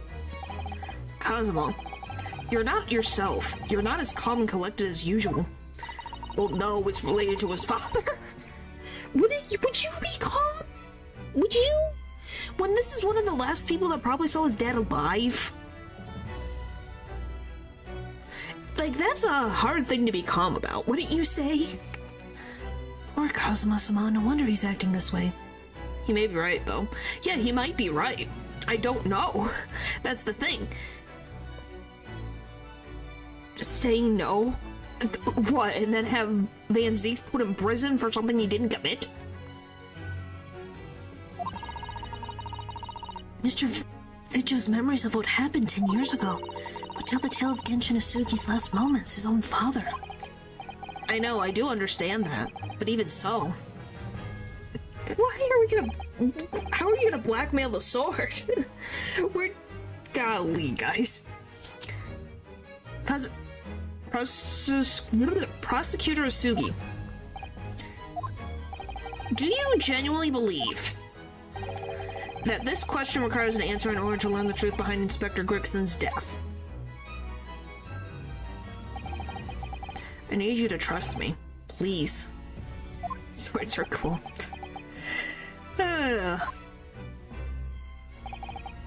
Very well, then the defense has no objection. I see! In that case, you will answer the question, witness! The truth is, I remember very little of that time. Well, it was 10 years ago, so a whole decade ago. You've forgotten? I'm sorry to say yes. As I said, I resigned from my role at the prison 10 years ago. But for some particular reason, my memory of the events leading up to that moment is extremely hazy. Yeah, weird that he has memory loss during the exact time period that Genshin Isugi was executed. Just like Kazuma. Yeah, that is suspicious. Yeah, Kazuma had memory loss, but he doesn't have it as severely. So yeah, there is something going on. We knew that there was something going on. Going on behind the scenes, but I didn't know to this degree. Does that not strike you as strange, Mr. Naruto? Sorry? Well, 10 years is a long time, but to have forgotten the reason why he left such an important job. Yes, you're right. And not only that, Mr. Vigil's claim contradicts what we already know. Or maybe he had it as severely, but is somewhat recovered. It is possible. It's been 10 years. The human spirit is a fragile thing. It's broken all too easily. Which is why we have a tendency to wrap it up for protection. Sorry, the human spirit? I'm afraid I don't understand what you mean. When we experience pain and suffering that we feel unable to bear, we block it out, obliterate it from our memories, seal it away. I think he has experience. What do you guys think? But it never truly leaves us. If a seal is broken, the memories resurface. And when they do, that fragile spirit may be finally crushed. But I really don't...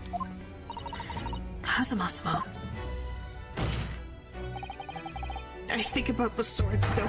Why are you obsessed with the sword? Yes, swords are cool, but what about this cool moment that is happening? This is such a cool moment, and you care about the sword. But if it must be crushed, then so be it. Because the truth will not stay buried. It's coming out one way or another. What do you mean by that, Kazuma? What are you gonna do? Right. Now I understand. It's clear what his intentions are. He means to expose the truth at any cost. Oh no. Perhaps if I pointed out the contradiction in what Mr. Vigil claimed earlier. I have my shares of psychology for a lifetime. Yeah, but this is still interesting to me. Like I said, it's a similar dichotomy or a parallel to Edgeworth and Phoenix in a way. Which, by the way, what is with Phoenix Wright's family, so the Wright family, having, like, close friends, one having to be a prosecutor because of trauma related to their fathers? That is two. Which I guess you guys will eventually meet her. Phoenix Wright's daughter also deals with the death of her own. I know way too much about Red. One of my friends loves him. Yeah, now that I think about it, there's 3 instances of fathers in the Wright family dying, causing trauma. Well, not in the Wright family in particular, now that I think about it. It's just there's 2 of them. Yeah, I don't know. Yikes. How do I explain this? I'm trying not to spoil. Anyway, point is, the Wright family have rivals or close friends, so like Edgeworth and Kazuma in this instance. This game may be Disney or something.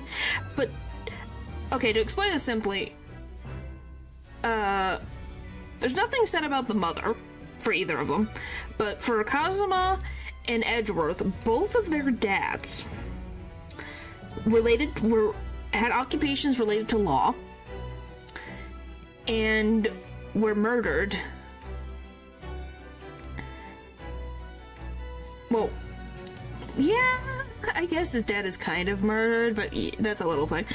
Both were related to law, and then both are killed, and are both now prosecutors. What is the frickin' coincidence of that? That's a little far-fetched, wouldn't we say? It might cause some crucial memories to return to him, but should I? Should I present the evidence or not? I don't even know what frickin' evidence I'm supposed to present. Do we have a thing that tells us? Relieved of his post with immediate effect for having violated the clause. Yeah, so it must be this. Sure. I have no idea how this is going to go. But this is a court of law, and I have a duty to pursue the truth. Well, as stated here, the cycle of men repeats themselves. Yeah, it really does.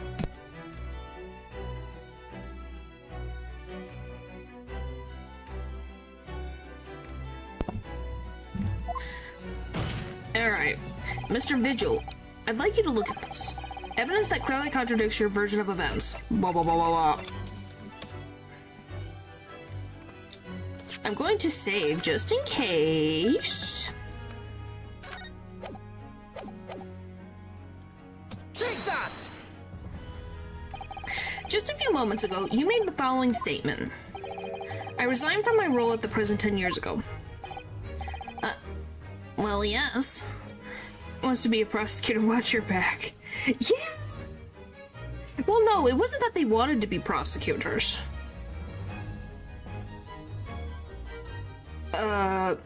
originally, well, at least with Edworth, his dad was a defense attorney, so he originally was going to be a defense attorney.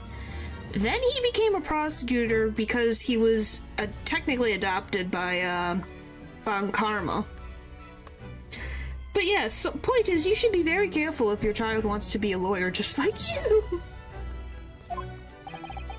In other words, you claim to have left the post of chief warder of your own volition. Well, yes, of course. Why? Tell me. Do you remember seeing this document before? Well, it's quite similar to Cosmo's story, huh? I told you. That is what happened. That is why I'm like, they are literally mirroring each other. No, I don't. This is a dismissal note ordering the immediate termination of a prison staff member's employment. Yes, Val? Yes. A dismissal notice. And the name on the notice is yours, Mr. Vigil. What? It's mine? Why do you want me to... What is with you guys asking me for food? Just go buy your food, sillies. Goodness. So you didn't resign from the prison service at all? Not you too, Paul. For some reason, you were dismissed as chief warder from Barclay. But food is good. Yes, but you guys have income. I know you guys have jobs. Just go buy yourself one. Goodness. No, there's been a mistake. I'm sure I tendered my resignation. The dismissal note, this is nonsense. Then make something. Isn't it? Oh no, is he gonna pass out? If you were forcibly dismissed, there must have been a good reason. Clearly, you did something. Oh my gosh. Like, just make something. Making a homemade meal tastes better than getting something from out, just to go. Mr. Vigil, it's time to break the seal and have you remember. I think he's gonna pass out. According to the few remaining records, the final execution that you supervised was the 17th of June 10 years ago. And on that day, something very serious took place at Barclay Prison. So you took something to go, the 17th of June. Was that the professor's execution? Professor. As you were the chief warder at the time, it stands to reason. You guys, come on. What is with the food today? Just go make yourself a burger. You guys are so silly.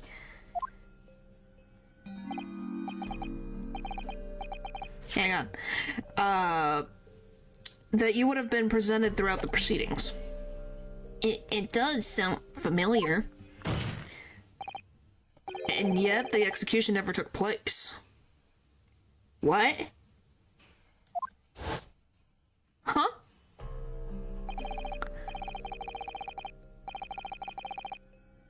Okay, so he really did not get executed. He was just put in a grave. What do you want me to make a burger for you? I glitch out games all the time. What makes you think that I'm not gonna glitch out a stove? Golly, guys. The convict ostensibly executed earlier that day later re-emerged from his grave as a show of love. No, I think you just want to get a free meal out of me. The convict came back to life. We did hear he was shot after he rose from the grave, no? Yes, we did. That's why it's weird. So the execution never happened because he helped try to make him escape. But they still didn't go through the execution, they just buried him in the ground. Why would you just, like, take the frickin' dude and then just go, let's just bury him. Were they burying the man alive? Maybe I'll get you food as well. Gosh, guys. You guys are obsessed. My goodness. In the cemetery in the middle of the night, there was a witness. However, the witness claims that a moment after he saw the convict clambering out of his grave, a gunshot rang out over his shoulder. And the bullet pierced the professor's chest, killing him instantly. Which, I don't know, is that a mercy? What do you guys think? Do you think that's a mercy kill for him? Because instead of, being, roped, he got, instant death. I don't know if that's better or not.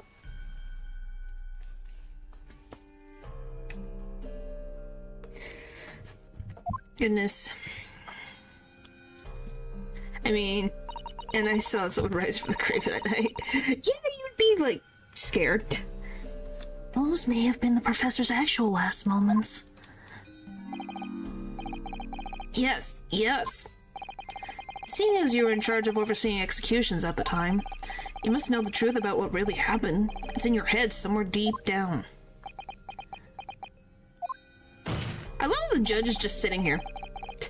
Well, Chief Warder, Daily Vigil, I know there are memories in your head that can explain what happened on the 17th of June 10 years ago. A mercy? Maybe? And now it's time for you to drag them up. He was about to escape. I know, but in the decision, here's the thing, he died either way, so which one is better? The instant or the slow? I think he got the better option, I guess. Mr. Vigil?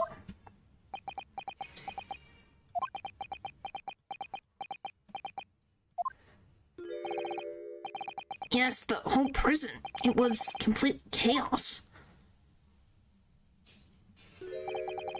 The prisoner escaped. He was killed in the cemetery. The shocking news ripped through Barclay like a hurricane. Huh. What? Oh boy. Order! Do you mean to say, Mr. Vigil, that your memories of the time have returned? My head, it's like some floodgates have been opened. The images, the screams. Oh my goodness. The papers.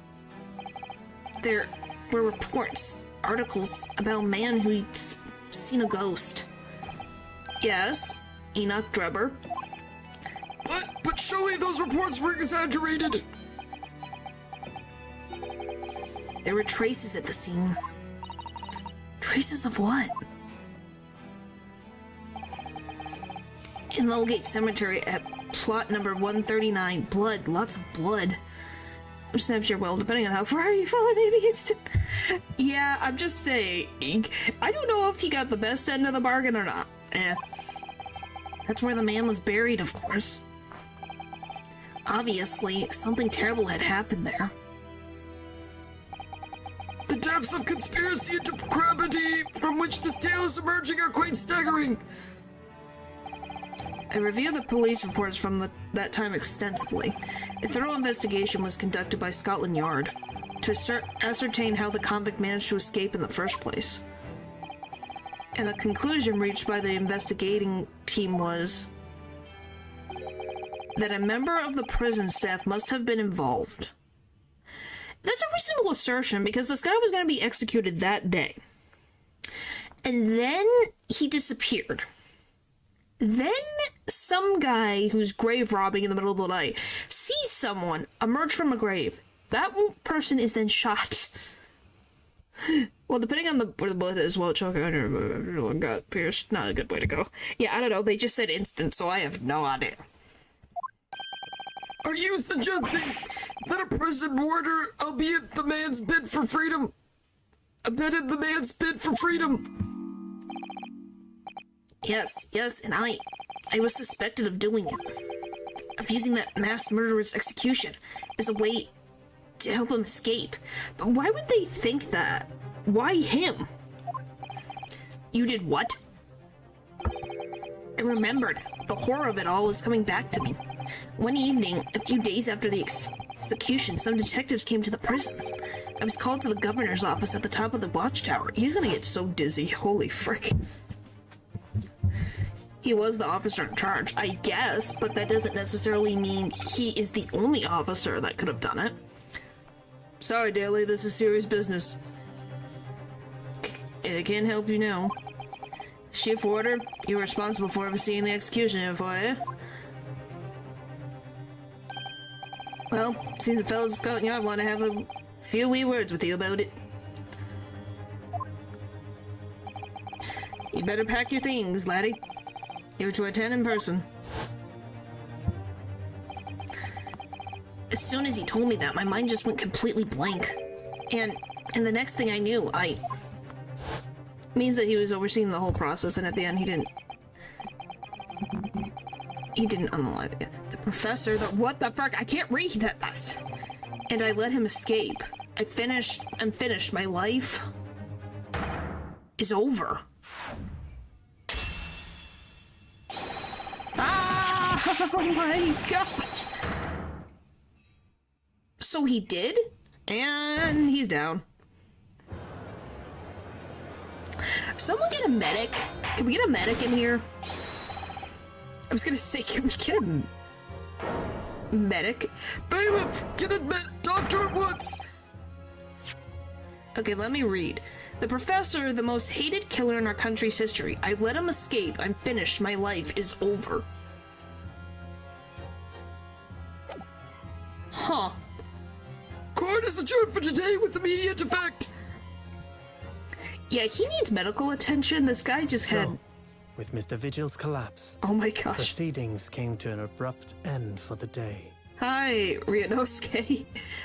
And that's what we call a decompensation in French. Huh. Well, Ryunosuke is going to tell us a story. Once again overshadowed by the legacy of that notorious killer, appearing like a cursed ghost ship on a foggy ocean. Well, that's why he's going to a doctor. Lord Van Zeeks, Mr. Vigil, Kazuma, and Gregson. All of them bound by invisible chains anchored to the same wreckage in the murky depths of the past. You don't say, and we're stuck in the middle of it. But the miraculous light that had been trying to cut through the gloom and shine on those tragic events was playing on the edges of the truth at last. Oh, we're getting there? Oh, are we finally gonna see the end of the tunnel of this case? To be continued.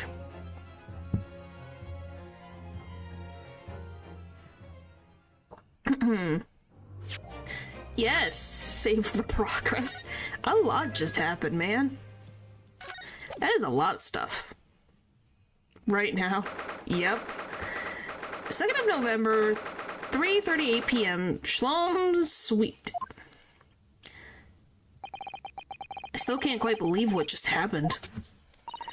I know. I inquired with the bailiff after the court session was adjourned.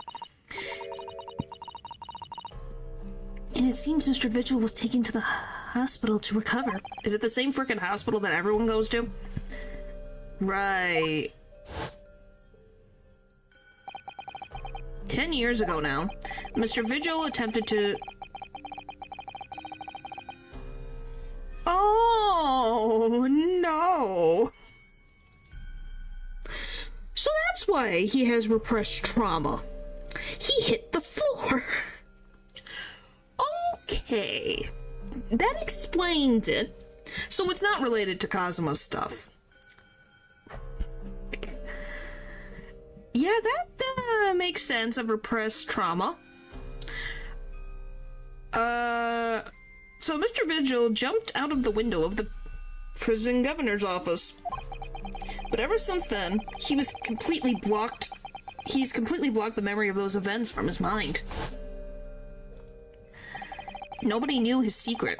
Not his family, not even the man himself. But I forced it out into the open.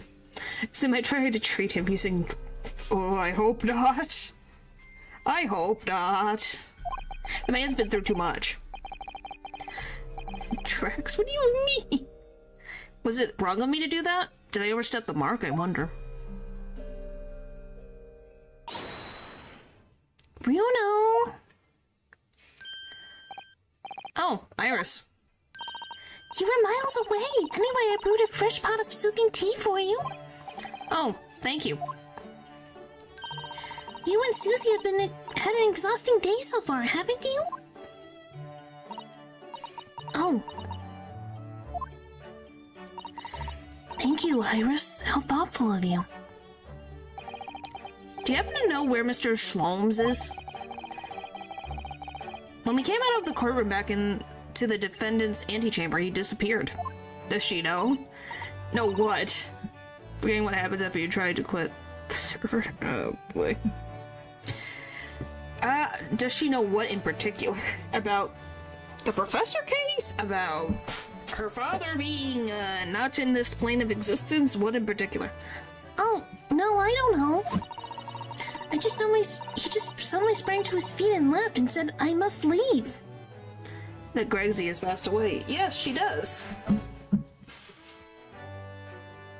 Yes, she does. She does know about Gregsy. I wonder if he's pursuing the mystery of Inspector Gregson's death. Well, you know what Hurley always saying, don't you? There are mysteries in the world that should perhaps never be solved. For the construction of a solution comes only at the expense of the destruction of something else. What does that mean? What do you mean she wasn't attached? I think he was the second father figure she ever had, so now both of her father figures are dead. Great. He knows very well that when you open someone else's old wounds, you often open your own too. He just can't take his own advice and leaves well alone. Solving mysteries is too important to him. Yeah.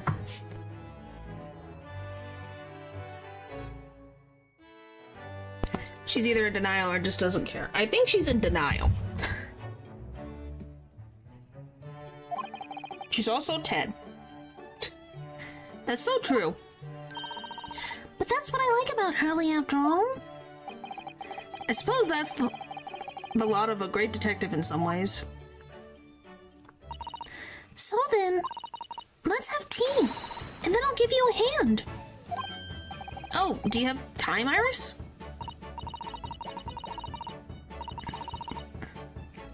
Yes, I finished this month's manuscript at last, with barely a day to spare before the deadline.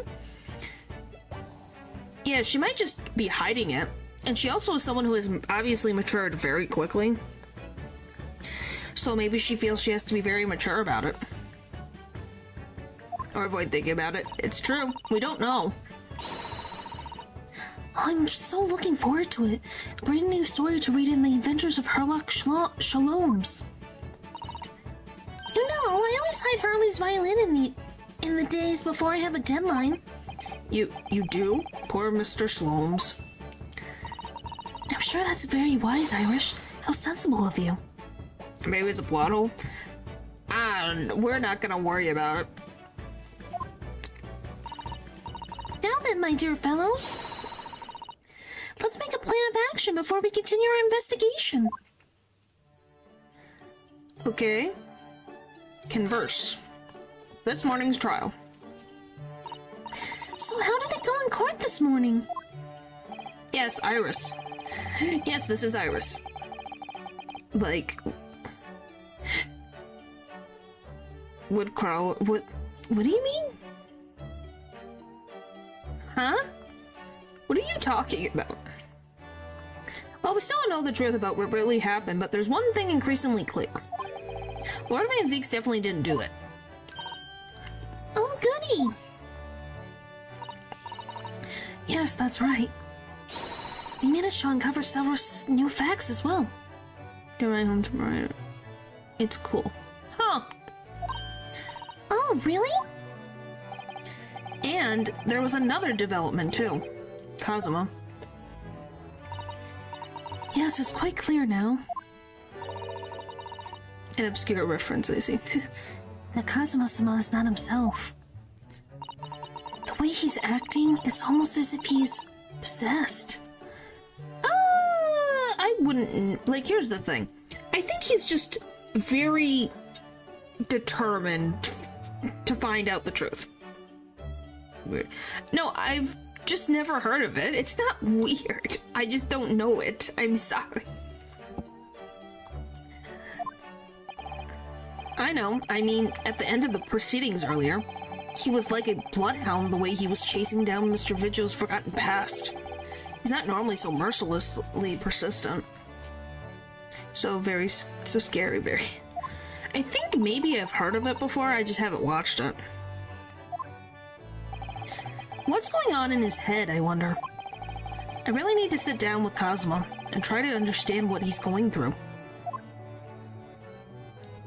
The Reaper's innocence. If Gregson was really murdered the day before his body was discovered, then Lord Van Zieks has to be innocent, you see. What? The day before? Well, that should be easy enough to work out. Just by examining the corpse, surely. Yes, you would expect so, but curiously, no time of death was included in the autopsy report. That is curious. It's against the law to push someone till they break like that. What you don't say. Oh, I guess I should tell you guys this. In the chronological lore of things, Phoenix Wright breaks that law and gets his badge taken away. I won't tell you when, but he does. That's the only reason I know about that. It's because it's something that actually happens in the game.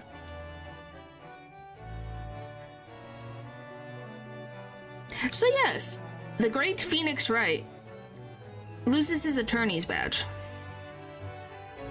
and can't practice law at one point in time. Can you believe that?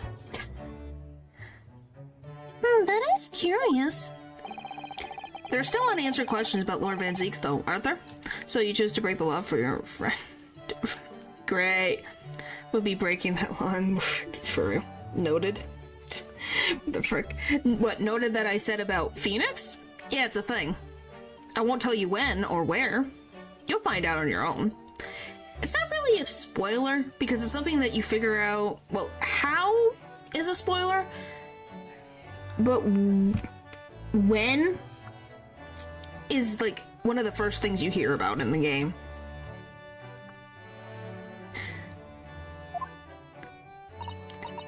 Do you mean... I mean, what was he doing there on Fresno Street that day in the first place? Well, according to the man's testimony, he said he was investigating Inspector Gregson, didn't he? No, the law is more than just a bunch of words. It exists so chaos doesn't go all over the place. There's sense of ethics. Is that a good thing or a bad thing? And it turns out that little room was actually the inspector's secret office. Oh, that sounds like it has all the makings of a wonderfully devilish plot. But then why was that notice board in there covered in all those particular papers? Papers about cases with a link to the Reaper. I'm starting to get a bad feeling about all this. Do you guys think the Reaper is connected to the Professor case as well?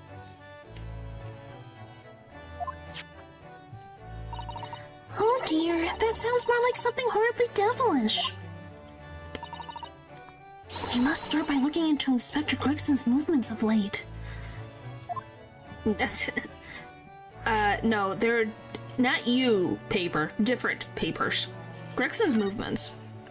I never imagined I might have been investigating an inspector's movements. I don't know. That depends on what you're trying to bet.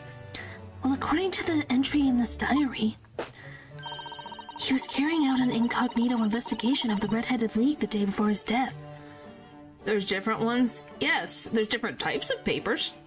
Is someone that is supporting Van Zieks. I think they may have unalived the Professor. You think? It's a possibility.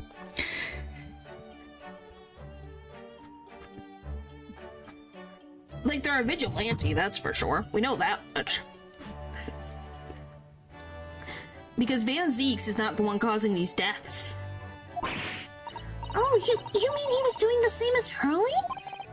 Well, Mr. Shaloms was trying to apply, whereas the inspector was supposed to be investigating. Well, they've been supporting him against his will, for sure. Yeah, he's been trying to investigate who the Reaper is. I do wish it had been the other way around. Anyway, as it turns out, the inspector who went to investigate the Red-Headed League that day wasn't actually Gregson at all. It was Mr. Vigil, in possession of Gregson's identification. You know what that sounds like to me? Establishing an alibi. Oh my. Yes, you're absolutely right, Iris. But why would Gregson need an alibi? It would appear that the inspector had something to do that he wished to keep secret. Like Paul said, that he was doing something else. I don't believe it. I always thought he was just a harmless lover of fish and chips. But perhaps they were seasoned with something a little more potent than salt and vinegar. I think perhaps we should try to move away from food analogies. Well, anyway, if Lord Van Zeeks felt the need to investigate Gregson... Yes, I agree. We must try to find out what he knows. Alright, Mr. Vigil's condition. Yeah, you should.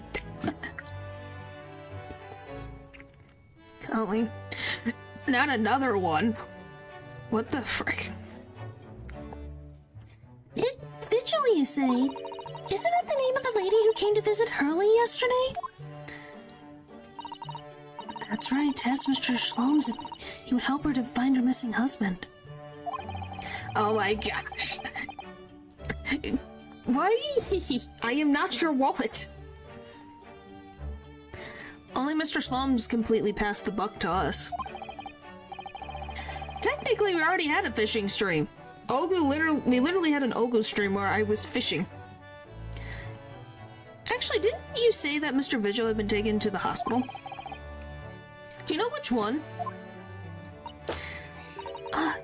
It's St. Sinners. Oh my gosh, can we stop with this frickin' hospital? Yeah, but there weren't any chips. The chip is the fries. Technically, there was.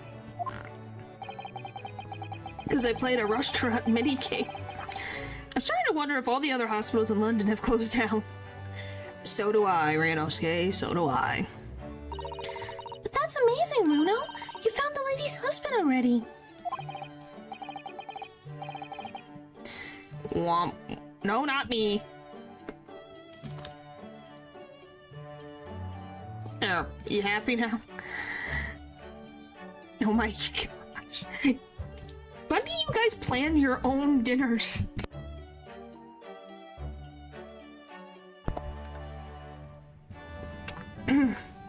No, I do. It's just a bit of... It makes it... What is it? This? Oh, that's that. That moves. I want to go... How did I... Oh, there we go. Yes, I do have a lower half. It's just easier. Magic, yeah. It's just easier to have it like that. Well, I suppose I have by accident. And 10 years ago, while Mr. Vigil was the chief warder at the prison, he was responsible for overseeing the professor's incarceration. Oh my gosh. Moonshine's one in the world. I did not say that. Also, I don't know. You guys I'm technically eating with you guys already. I'm having freaking cough drop. No! So when the convict escaped, he was held responsible and immediately dismissed. Sometimes I really don't want to grow up. There's more. For 10 years after that, while he was ostensibly working as a peddler, he also had another secret job. want me to try to. Come on in the world. He was paid by Gregson to be his stand-in, to impersonate the inspector. To impersonate Grexy? But why? I have absolutely no idea. Ugh. Ginny was right. I'm starting to think all adults are all up to no good now. Including you, Bruno. I haven't paid anyone to impersonate me. That means he has ties to the professor and to Inspector Gregson, though. Oh boy. So I do think we ought to pay him a visit to Mr. Vigil, don't you? Back to St. Sinners, then. Well, we got things to do. Well, I think it's clear what we need to do, isn't it? Let's investigate, my dear fellows. Oh, Iris, you're even more enthusiastic than usual today. If anyone has anything to hide, my special Wilson shooting iron will set them straight. Yes, I'm not kidding, that's what it's called. Oxymoron lunch. Yes, it is. That water pistol. It's stuffed full of a piping hot extra special blend of mine. But I'm quite sure it'll be very effective. Oh, and then we end up in prison because she hit someone with hot coffee. Or tea. I'd better be careful not to hide anything. Well, it feels a little strange that Mr. Slomes is nowhere to be seen, but still. Let's go and see what we can find out. Yes. Excuse me. Yes. Yes! Maybe? It's freaking Iris. I think she can do anything. To be very honest with you. Looks like a hairdryer. It kind of does. But yeah, Iris can do anything. I think we all can agree that she is going to take over the world one day.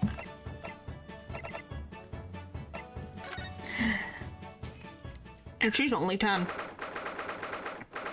And it's the same room. 2nd of November, St. Sinners Hospital, Ward 3.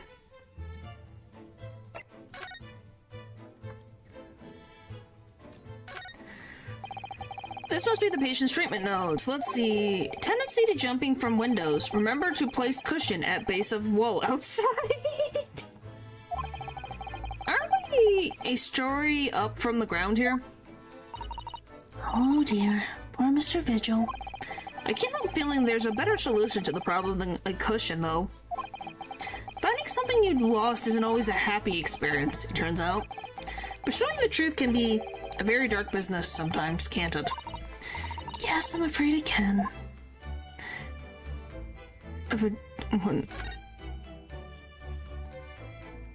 I'm more, like, confused. There's crutches over here. Oh, look, a pair of crutches. I should show you. There you go. Oh, look, a pair of crutches. Before we came to Britain, I hadn't realized they were used here as well. I imagine they were imported in Japan from Great Britain in the first place. Oh, so no one in all of Japan broke a leg before their arrival? Anyway, the sight of these things doesn't bring back good memories for me. Oh dear, did you injure yourself once and need to use them? When I was little, I thought they looked fun, so I borrowed a pair to play with. But then I slipped and sprained my ankle. I see. They contain powerful magic, those wooden staffs, the power to heal, and the power to harm. I think a certain cheeky little boy managed to cause the harm all by himself. That's hilarious. That is completely, utterly hilarious.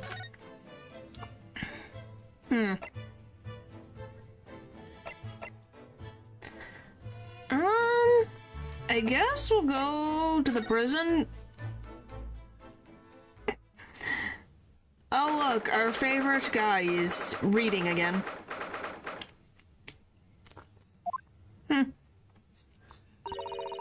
Oh, I should move. There's Iris.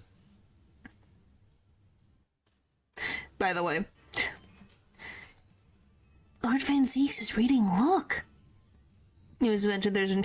Yeah, that is true. He doesn't seem like he wants visitors, does he? He never does. But he must have noticed that we're here, surely. Probably thinking we're gonna leave him alone. Oh, great. It is not a zoo. What do you Nipponese want? That's no way to grade the lawyer who's trying his hardest to prove your innocence, is it? Perhaps not. Oh, you're gonna respect me? I apologize, so what can I do for you, Mr. Naruto? Wow, he called me by my name. I think that's the second time we've had that. We need to keep a chart of how many times he actually calls him by his name. Let me just scoot over a bit so we can see ours. These are a lot. Lord Van Zeek speaking earnestly. Yep. Oh, the fog will lift over London for the first time in months tomorrow. Don't. Let's not push it. This does feel very, very strange. Yes, he is. I must say, I was impressed. Oh, well, thank you. Not by you, but your fellow Nipponese, your prosecutor friend. Oh, come on. You can't compliment me once. What do you mean you can't compliment me? Yes, Kazuma's a good prosecutor. Hardy day, he learned after you, of course. You're pretty much being a narcissist right now, my dude. Golly. Can't get one compliment. Oh, I see. Yes. Sarcastic, don't you think? For a man such as me, so loathing of Nipponese, to be entirely at the mercy of the two of you. Yes, it is. It is very funny, in fact. I suppose it's retribution for having played the part of the Reaper all these years. Played the part? Alright, we're gonna converse. The Reaper's identity. You once told me that you gladly allow people to believe you were the Reaper.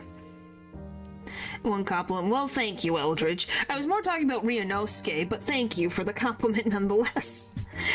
I wanted Ryunosuke to get complimented. Because it helped reduce the amount of serious crime that took place in London.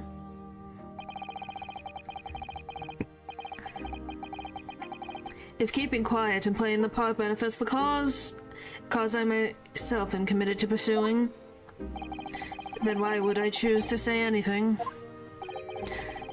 But the henchman of a criminal killed by the Reaper attacked you only the other day, and that was just the most recent of attempts on your life, wasn't it?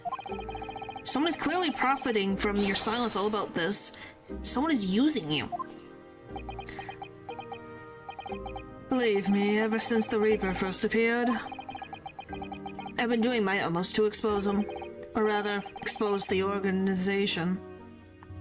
It's an organization? It's a whole organization? It's inconceivable that all those accidents were orchestrated by one man. No, the Reaper always appears to have very accurate information about the accused in each case. Which can only mean that somebody at Scotland Yard is involved. Ooh. Another one? Who's involved, do you think?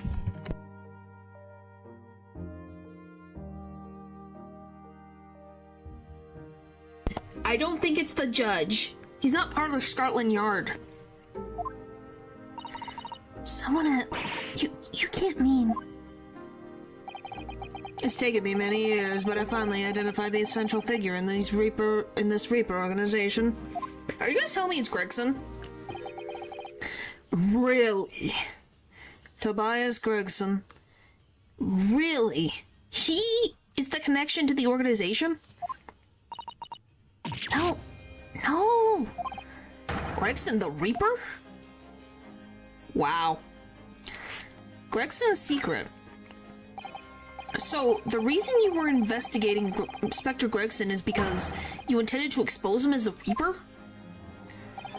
As I said, the Reaper of the Bailey is no single person. It's a highly secret organization with close ties to Scotland Yard. But there's no doubt that Gregson was a key member of that organization. Huh. Wow, this is becoming way bigger than it was before. Golly. I don't believe it. Are you saying that Gregseed, that he was behind all those awful criminal meetings there? Gregseed didn't do the dirty work himself. Oh, He was the tactician. His job was to covertly investigate the marks and plot their assassinations. I guess that's how you... I guess it makes sense why he would ask Vigil to be his alibi during these times. Huh. Yeah, I guess that's a reason. I just can't believe it. Can you guys? I don't believe it. In order to do that without arousing suspicion, he regularly needed a firm alibi. Which is where Mr. Vigil came in, posing as the inspector. Vigil knows nothing of the Reaper, but that room he rents on Fresno Street was almost certainly the headquarters of the operation. You believe anything if you're paid? Wow. Okay, that was very random. Gregson would have met the assassin for briefing. So we don't actually know who carried out the killings, then. Actually, I do have a name. You do? You... what? well, if you can name the man, you have the true identity of the Reaper already, then. I mean, think about it. What do you mean, think about it? I believe in the power of friendship. Yes, I do too, Eldridge. Or if I can name the woman. It's a woman. If you paid enough, believing one lie can change your life. Yeah. But in this instance, obviously it did change your life. Oh, Who? Who is it? Is it the crazy lady that Dr. Sykes was with? Are you saying she's the assassin? She's a young woman by the name of Asa Shin. Wait, what? Shin?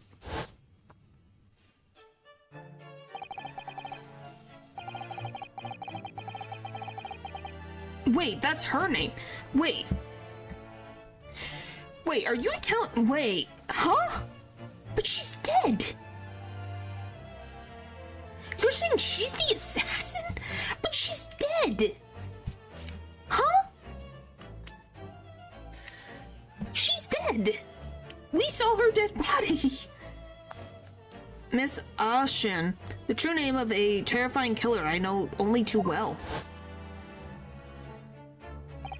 She came to Japan posing as a visiting student and murdered Dr. John H. Wilson.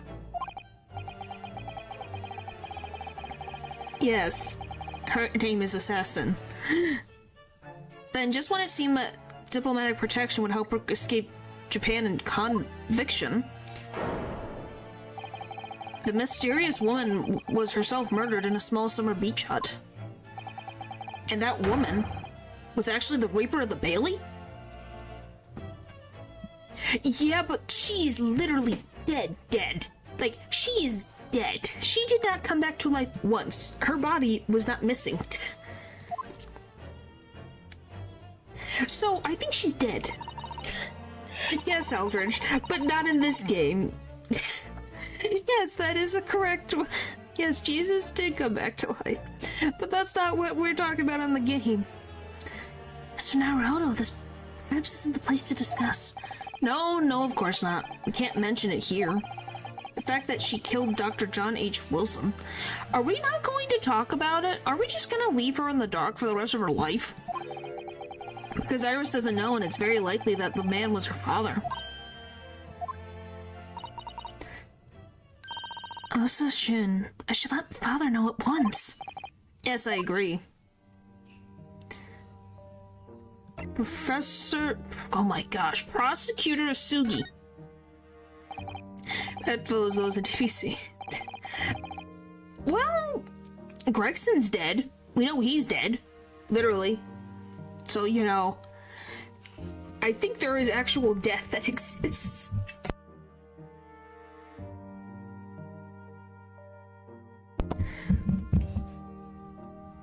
Kazuma, isn't it? Kazuma Asugi. You say he's a friend of yours. True. Yeah, I was gonna be like, we have that. Plus, Phoenix Wright deals with, like, literally Phoenix's, teacher literally died in the second case of the series. Been coming back. Yeah. My best friend. He's the whole reason I got to come to Britain. It was all on his merits. I have nothing but respect for him. Yes, I understand that only the very best students are selected for such opportunities. And I had a fine demonstration of how sharp he is in the proceedings earlier today. He missed nothing. Oh, I think you get a best friend, it just happens naturally. In fact, his flawless performance very much reminded me of his father. Genshin Isugi, the professor. It's true that the aristocracy at the time was the root of numerous grave societal problems. They were abusing their power, playing with the common man as pawns of politics and economics and war.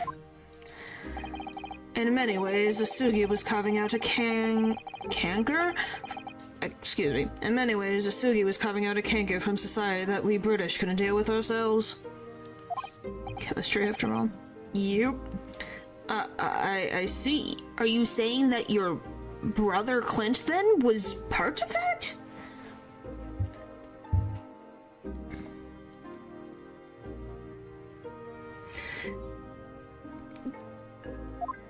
Goodness. But that's precisely why it makes no sense. What makes no sense?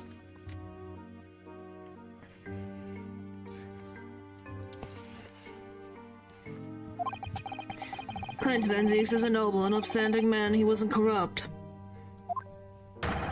Why did that damn Nipponies have to go and take my brother's life?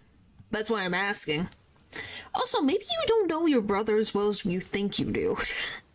Just like how we didn't think we don't know Gregson as well as we thought we did.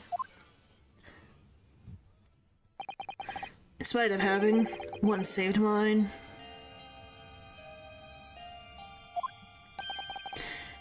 He saved your life? How did that happen? Saving your life. It was 10 years ago, on a foggy night. What was to be the professor's final strike had sent a wave of panic through the capital. So Clint Van Zeeks had already been killed at this point, then. Genshin and I were walking down some back streets at a late hour. Oh, so he was gonna kill you! Of course, at that point, I had no idea of the true nature of the man at my side. I sleepy. Well, then, have a good sleep. All of a sudden...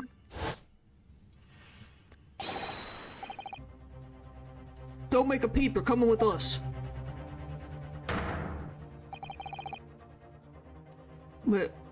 We were surrounded. All of our assailants were armed with pistols, their faces obscured by scars. Clint was not only from noble heritage, he was a brilliant prosecutor as well. The scum of London hated the sight of him, and they had no sympathy for his younger brother either. Why were you running around in the middle of the night? I've been targeted several times before already. Yeah, it's a Van Zeeks, alright, we got him. I could hear them murmuring amongst themselves. I knew they were after me. But just when I thought my time had come... If I let him kill you, Clint will never forgive me. Forgive me. It was Isugi's voice, just a whisper in my ear.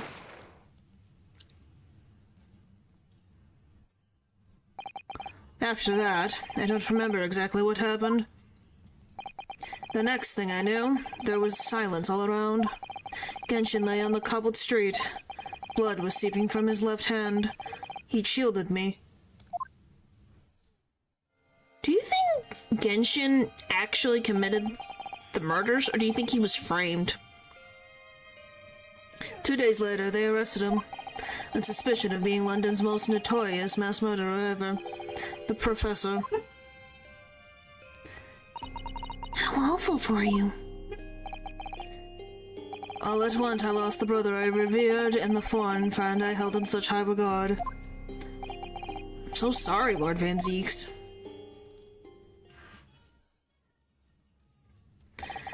That's the end of my miserable tale. I never thought I'd recount it to anyone. May have set that up to gain Zeke's trust. It's possible. But we also, I'm assuming that Cosmo doesn't believe his dad committed these crimes. So I think he's trying to prove his dad's innocence. So I'm trying to give that, I'm open to doubt because we haven't seen the case files, so we don't know any evidence or anything that connected him to it. Well, thank you for confiding in me. Professor, the Reaper, and Inspector Gregson. And it hit his hand after being surrounded by men with firearms. I don't know. I'm just trying to figure it out, you know? I wonder just how intimately related they all are. I still can't quite believe that Gregson was essentially the Reaper, giving assassination orders to Jezebel Britt. Doubtful? Mr. Naruto, let's go inform my father. I'm sure our government will want to hear about this new information. Oh, that means I get to meet your father, Susie. Hooray! Yes, alright. Let's head back to the Great Waterloo Hotel then.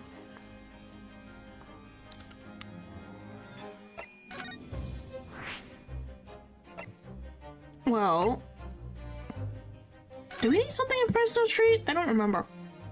I think we have to do something else. Is there anything?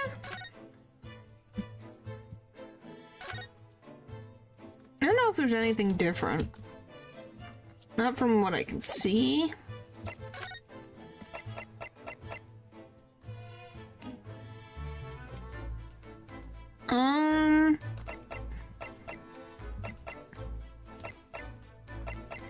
I guess we'll just go to the... Give me a second, I have to get something.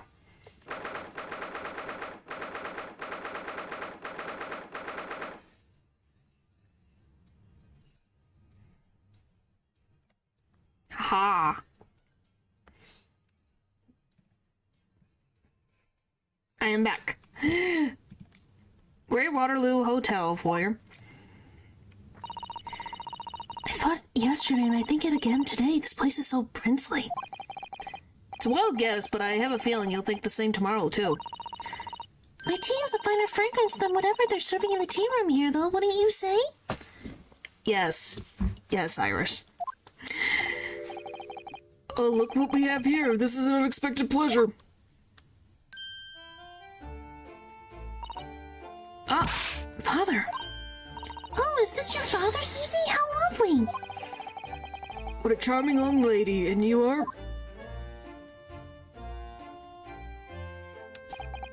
Oh, really? So you're the author of The Adventures of Herlock Sholmes, are you? By to see you have quite the dignified mustache. Well, thank you.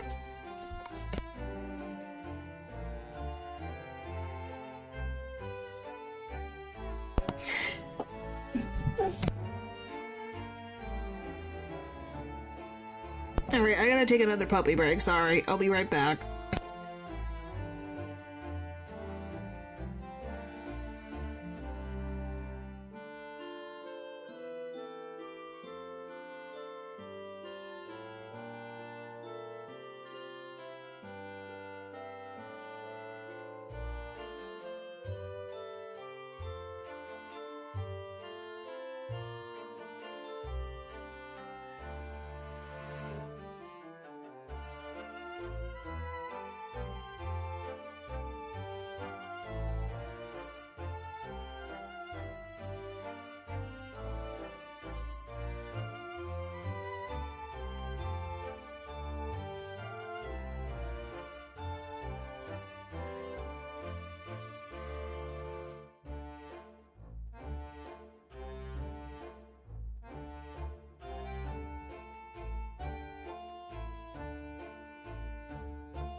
Alright, I'm back.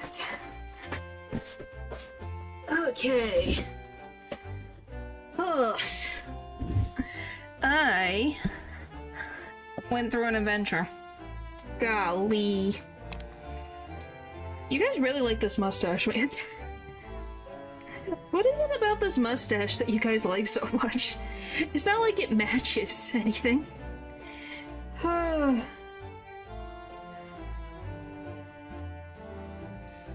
Alright. Okay. Still can't see. And my glasses. Let me fix that. Oh. You remind me of a KFC. Just because of the mustache? We don't look like it. We don't. Colonel Sanders and I don't look anything alike. Gives you a distinguished look. It makes it fun looking at some. Well, I guess. Thank you. Alright. We swooned by now. Okay. Alright, let's continue this. That's me, Iris Wilson, at your service, sir. What was the adventure in question? The adventure was taking Puppo to the bathroom and then getting hit with water in the eyeball by rain. You've been swanned? Why are you swanned? So yes, literally got water right in on my glasses and on my eye from the rain. Just right on my eye. So now, a little bit of my bangs are soaked. Which is fun.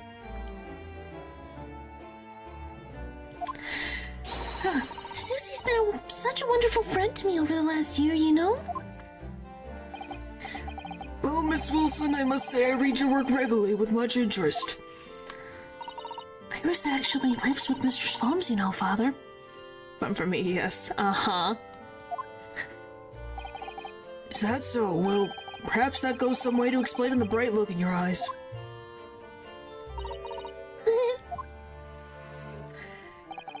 You wouldn't be smiling so airily if you knew just how bright she is, believe me.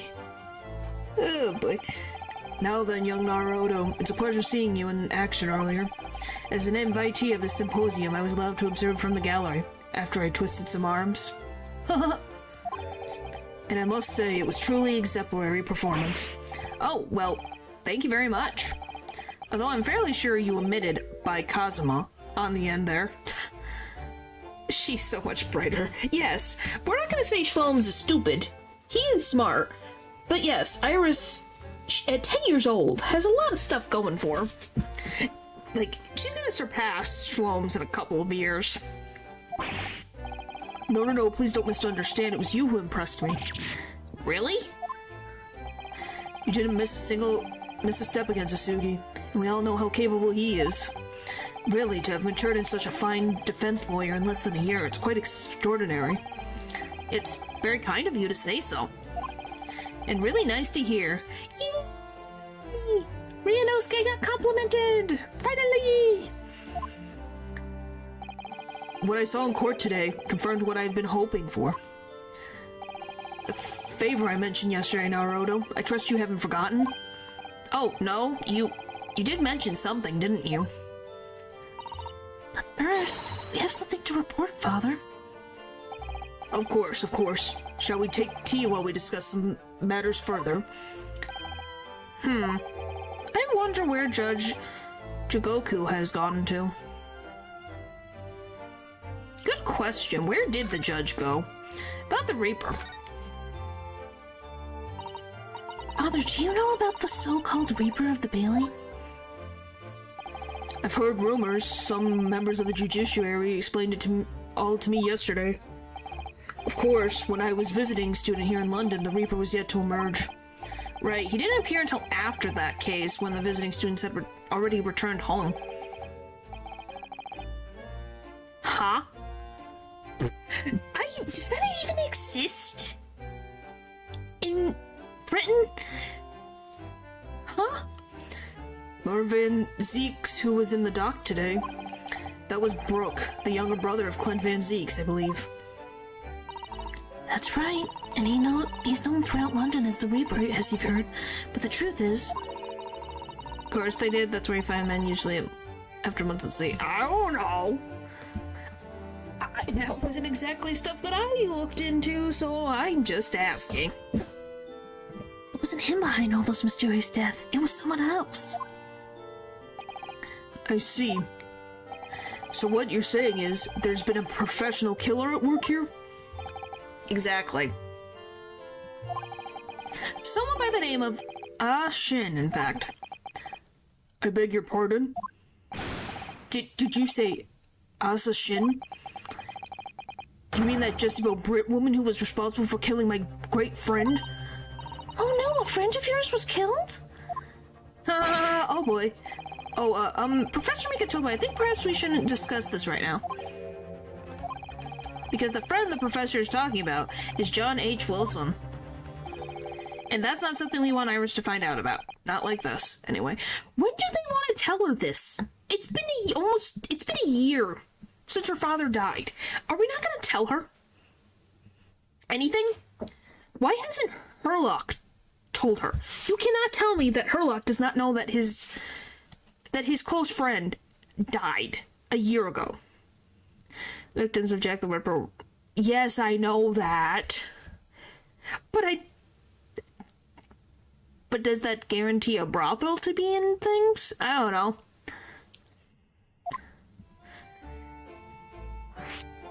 Dr. Wilson's death. I just remembered something. Biscuits. This hotel has the most delicious looking biscuits. And he was actor around the same time period, huh? Hi, Matthew. Welcome to the chaos incarnate that is going on right now. That was rather out of the blue. She's doing this deliberately. I think I'll go and see if I can purchase some. I wonder, would you like to come too, Iris? Oh yes! You just tried to leave me behind. So that young girl is called Iris Wilson, is she? Yes, that's right. And she's the author of all those adventure stories starring the great Detective Sholmes. But the name of the credited author isn't Iris, is it? It's Dr. John H. Wilson. Yes, I know. That's the name of her father, you see. Her father? Dr. John H. Wilson. There were, but most of the victims used to go out to find clients. That's why I was confused, okay? That's why I didn't think they existed, okay? Does that make sense? I was deeply indebted to the man for all the kindness he showed me during my time in London. That's why I was keen to reciprocate and invite him to the Imperial Yume University 4 years ago. But he was murdered last year by Jezebel Brit. Why did the hand of the Reaper stretch all the way to Japan? Iris knows nothing about that case. Huh. Never mind. Okay. But it seems very likely that the victim, Dr. Wilson, was her father. Well, can't say that we ever spoke about his family, so I don't know if he had a daughter or not. But I think I can say with some certainty that he was never the great detective's partner. So it could have been another Dr. Wilson, you think? Okay. How much of a stretch could that possibly be? That he was never the detective's partner. How do you know that? He never talked about his personal life, so how do you know that he couldn't be friends with Herlock? That seems like a stretch. Well, John and Wilson are both common names after all. Yes, but are they all doctors? You know, are they all doctors? Still, it's probably best not to mention this to the young lady until we can be sure. That's what we thought, yes. We're back with cinnamon biscuits. Oh, they smell delicious, Iris. I think cinnamon will go well with the tea they serve here, don't you, Susie? I mean, it'd be great if her father didn't know. Yes, it would be. But then the question becomes, she hasn't seen him in a long, for a while, so where the frick is he then? Yes, I'm sure you're right, Iris. Judge Jigoku. I haven't seen Judge Jigoku for a while, have you? Guilty, but that guilty is still ringing in my ears. No, now you mention it. Haven't seen him since this morning either. Suppose since the symposium's opening was postponed, he'll have gone to explore at the Great Exhibition. That reminds me of something you mentioned yesterday. About Judge Jigoku having once been in the dock himself. Oh yeah, he did say that. Oh yes, it was all tied up with that accursed trial. The closed trial of Kazuma's father. Seishiro was trying to mitigate Genshin's guilt, so he took the stand to testify. But he got a little carried away and, actually managed to break the witness stand.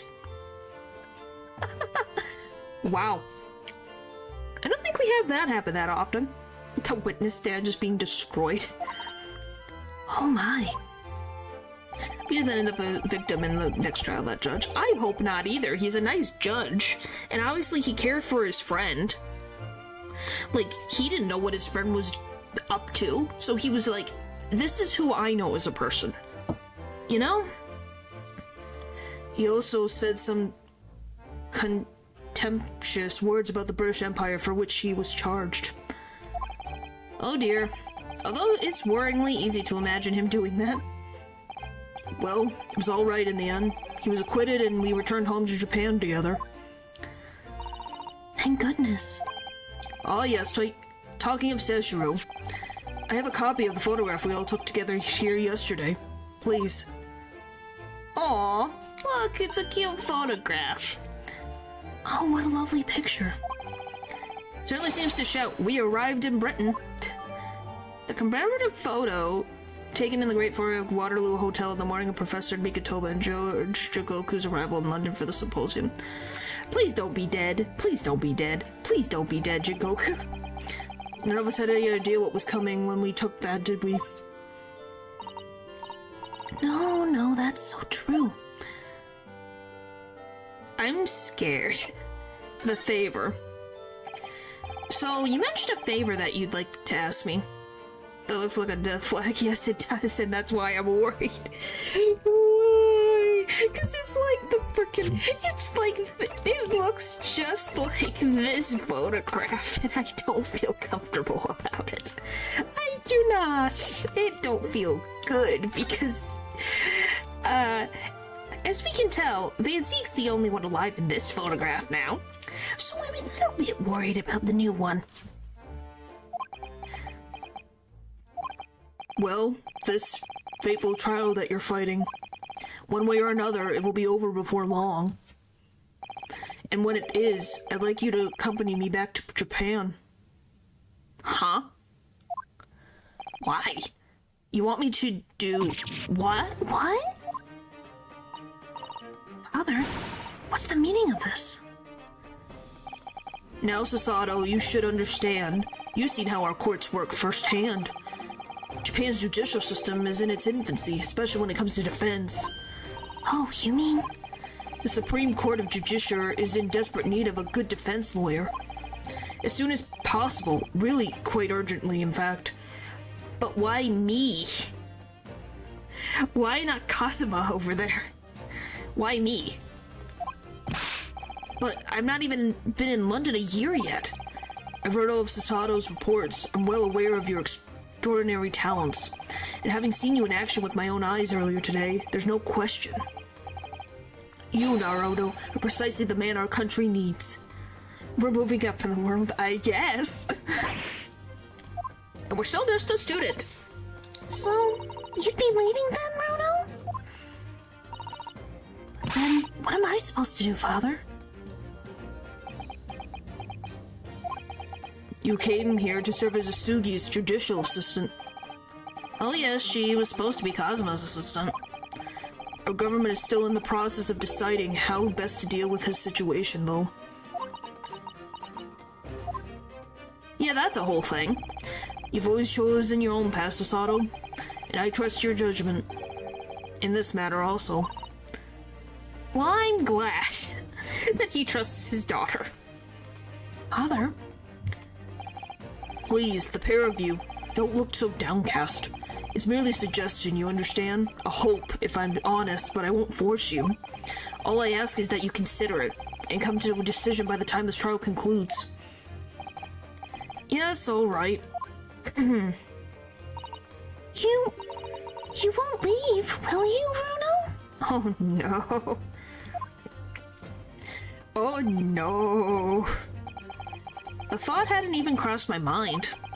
Up until now, I've just been trying to do what I believe to be Cosmo's will. But it turns out that he's still alive, so where does that leave me? Oh boy. Well, if you'll excuse me now, I need to telegram government ministers and the Japanese police with this information about Asa Shin. Of course, Father. Looks like Chad isn't the only person here with a bit of it. You don't say. Thank you. I look forward to the next month's installment, Miss Wilson. Oh, good, and please do come to Baker Street sometime, won't you? We'd love to entertain you. I would be delighted. The best of luck for tomorrow, Naruto. And give my suggestion your full consideration, won't you? Yes, I will. Going back home? Yeah, that... I don't know. You know, Cosmos has always meant a great deal to my father. I'm sure he'd love the chance to meet with him and talk to him about all of this. Yes, no doubt. We would just have to find him. Asa Shin. Of course, it's so obvious. How could I have neglected to consider the possibility before now? Can we take ours? Oh, I think you would have to ask Herlock that question. I think he's her guardian. Mr. Shlomes. Hurley, where have you been? Why, I joined you all for tea, of course. What an extraordinary question. I didn't notice you at all. No matter, no matter. Anyway, to more pressing concerns, Mr. Naruto. Oh, yes. I must dispatch a telegram to your country at once. It's a matter of much urgency. To Japan, you mean? Tell me, to whom can I entrust the task? Quickly now, who?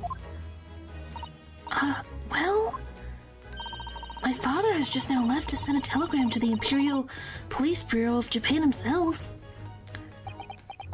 It'd be easy to get custody once she realizes he lied to her about her father passing.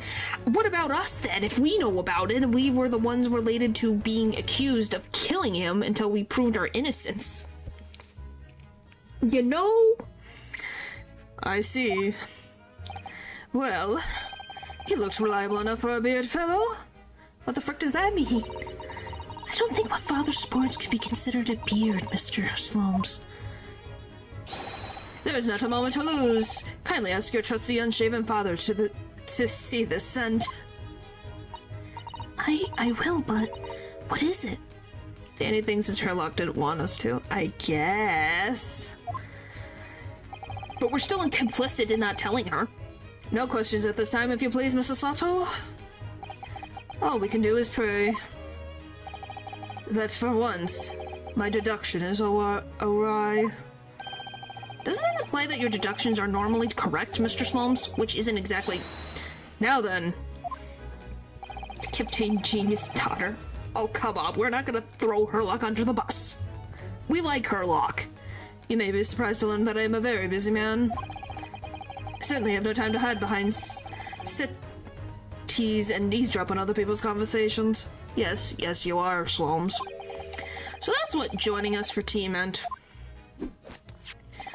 I leave this sending of this in your hands then, my dear fellows.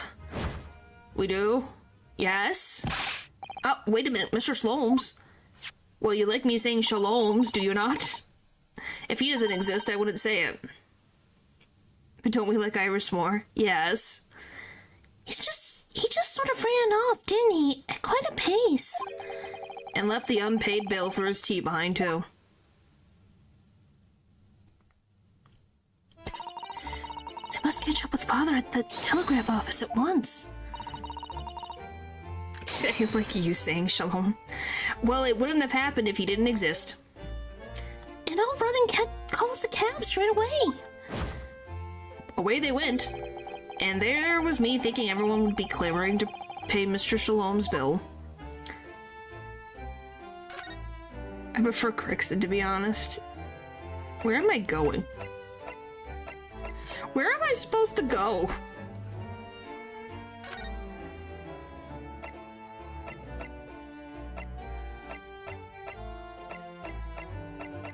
There's no thing. Where am I going?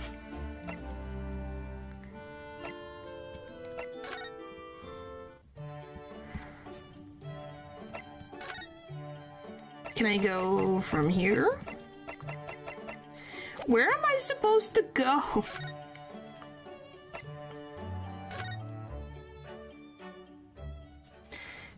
To send the telegram? Oh. Well, I guess we found Kazuma by accident. No arguments, Professor Asugi. You will continue with the trial exactly as instructed. Is that clear? Perfectly. It's Kazuma-sama. Defying Lord Strongheart by the sound of it. He never did know when to back down.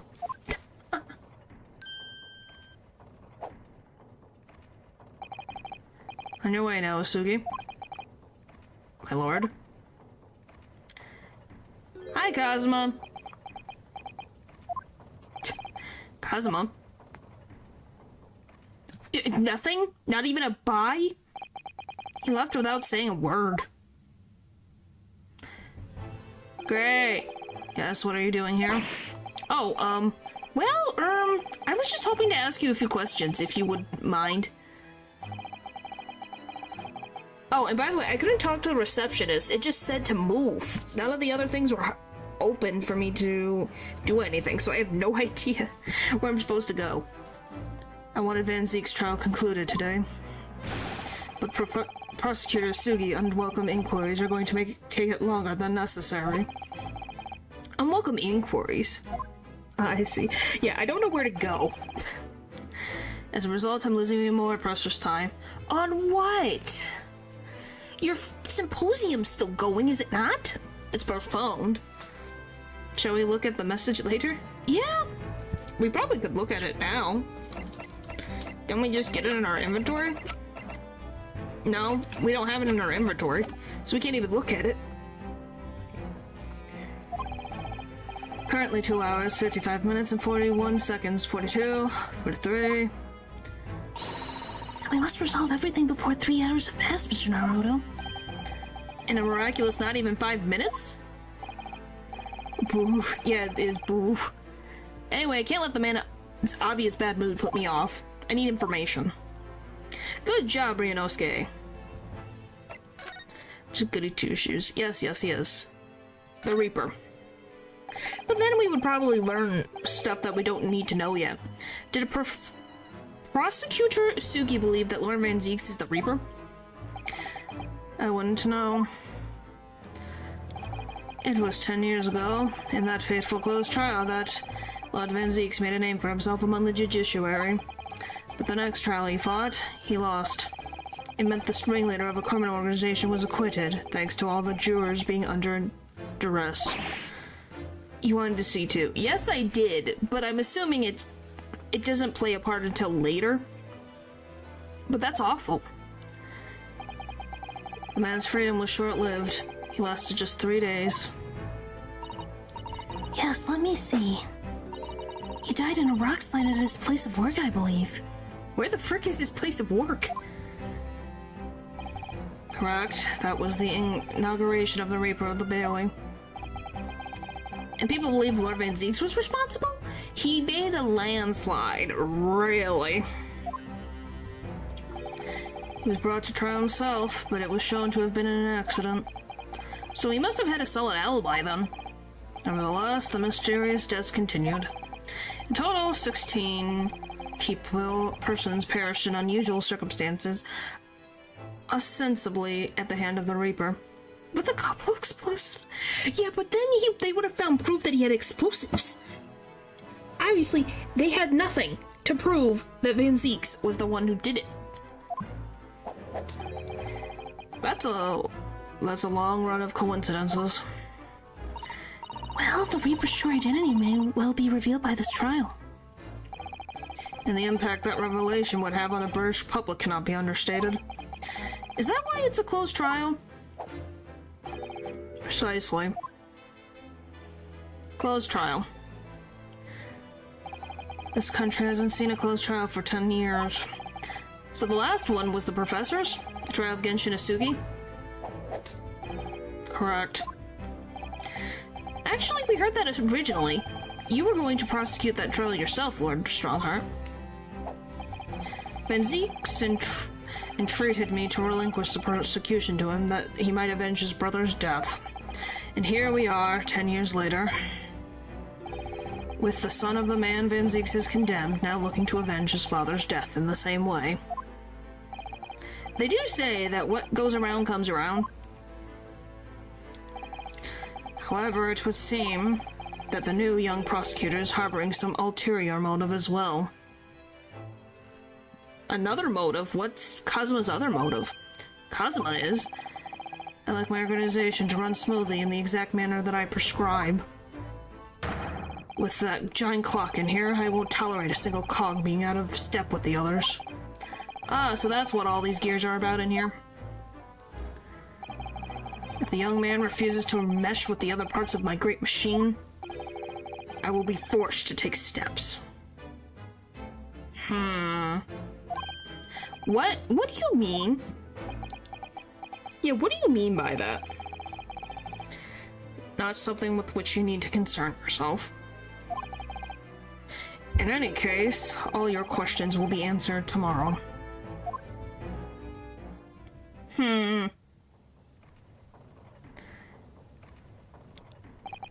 Now I shall have to ask you to excuse me. As of this moment, I've been delayed from attending my next meeting by precisely 3 hours. I was seem in need of good... Yes, they do. Oh my, that is a long time. And I hold you entirely responsible. You didn't say anything about it. Even though we miraculously managed to fit everything in not so... even 5 minutes. I wonder if you might agree to us, talking with Prosecutor Isugi? Is this how you imagine the Strongheart sounds, or you just can't make a deeper voice? I can't make a deeper voice right now. My voice is... like, if I get... it gets like to this right now. Like, I cannot go like a deeper voice. This is like as low as I can get. And if you're asking me how I got freaking... oh my gosh, what is his name? Why can't I... Mia's boyfriend. I got to that, and I don't remember how I did it. Godot. I don't know how I got Godot's voice, if I'm gonna be honest. Discussions between the defense and prosecution outside the courtrooms are generally frowned upon. However, I will make an exception in this case. Now go. You can find him in his office. Oh, thank you. He has an office? Let's go see him at once, Mr. Naruto.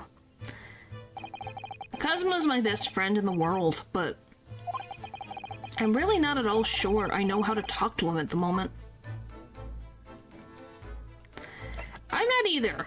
Let's figure out where the frick I'm supposed to go.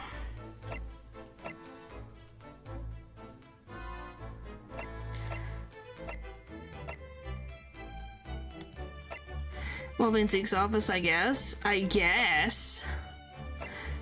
Yeah, it says the private office of Lord Van Zieks. For the time being, however, it has become the workplace of Cosmo Isugi. Huh. Weird. Oh, has some stuff changed? It's more than enough that you try. Well, thank you. I generally try. I just can't. I can't right now. This is the ward where Mr. Vigil was brought, apparently. To be frank, I'm a little worried about seeing him again. Oh, here he is. The lawyer. Hello again. Are you feeling better now, Mr. Vigil? Yes, thank you. Somewhat better. I'm so sorry to have caused you to... I mean, it was because of me. If I hadn't exposed your secret and forced you to remember things you obviously tried to forget. So have we told his wife anything yet? The prosecutor was here until a few... The prosecutor was here until a few moments ago, too. You just missed him. Oh, Cosmo beat us to it. He said the much same as you. He was very apologetic. But the truth is, I brought all this upon myself. Please, don't think like that. Keeping it from Evie, my wife, all these years, I carried such a sense of guilt. But that's not the worst of it. Over time, I obviously came to deceive myself as well. You mean about your dismissal? Looking back now, I'm beginning to think that perhaps Inspector Gregson didn't stumble across me by accident at all. I mean, he compensated me so generously for acting as a stand-in. He was clearly concerned for my well-being and doing what he could to help. So perhaps Gregson knew exactly what he had become of Mr. Vigil all along then. I'm sure this is just desserts for 10 years of lies and deception, but... It wasn't me that helped the professor escape 10 years ago. It wasn't me. I swear it. I swear it's true. Oh, Mr. Vigil. I'm sure you'd rather not dredge up even more of your past at this time, but if possible, could you tell us exactly what really happened? I want to. I need to get all of this off my chest. I just want someone to tell me what I should have done. Alright, guys, I gotta end. I can't do any more voices. I'm not gonna strain my voice. Because we have Lies of P tomorrow. And if I want to be able to talk, I'm gonna end for the night for all of our sanities. But wow, a lot of things have happened. There are so many things that happened in this case today. Holy tamales. And then I don't know if we'll finish the case today. Or not today, next time. It's either next time or the next time after. So yeah, shame if you can scream again. So funny. Alright, thank you guys for watching the stream. And I'll see you guys next time. Bye!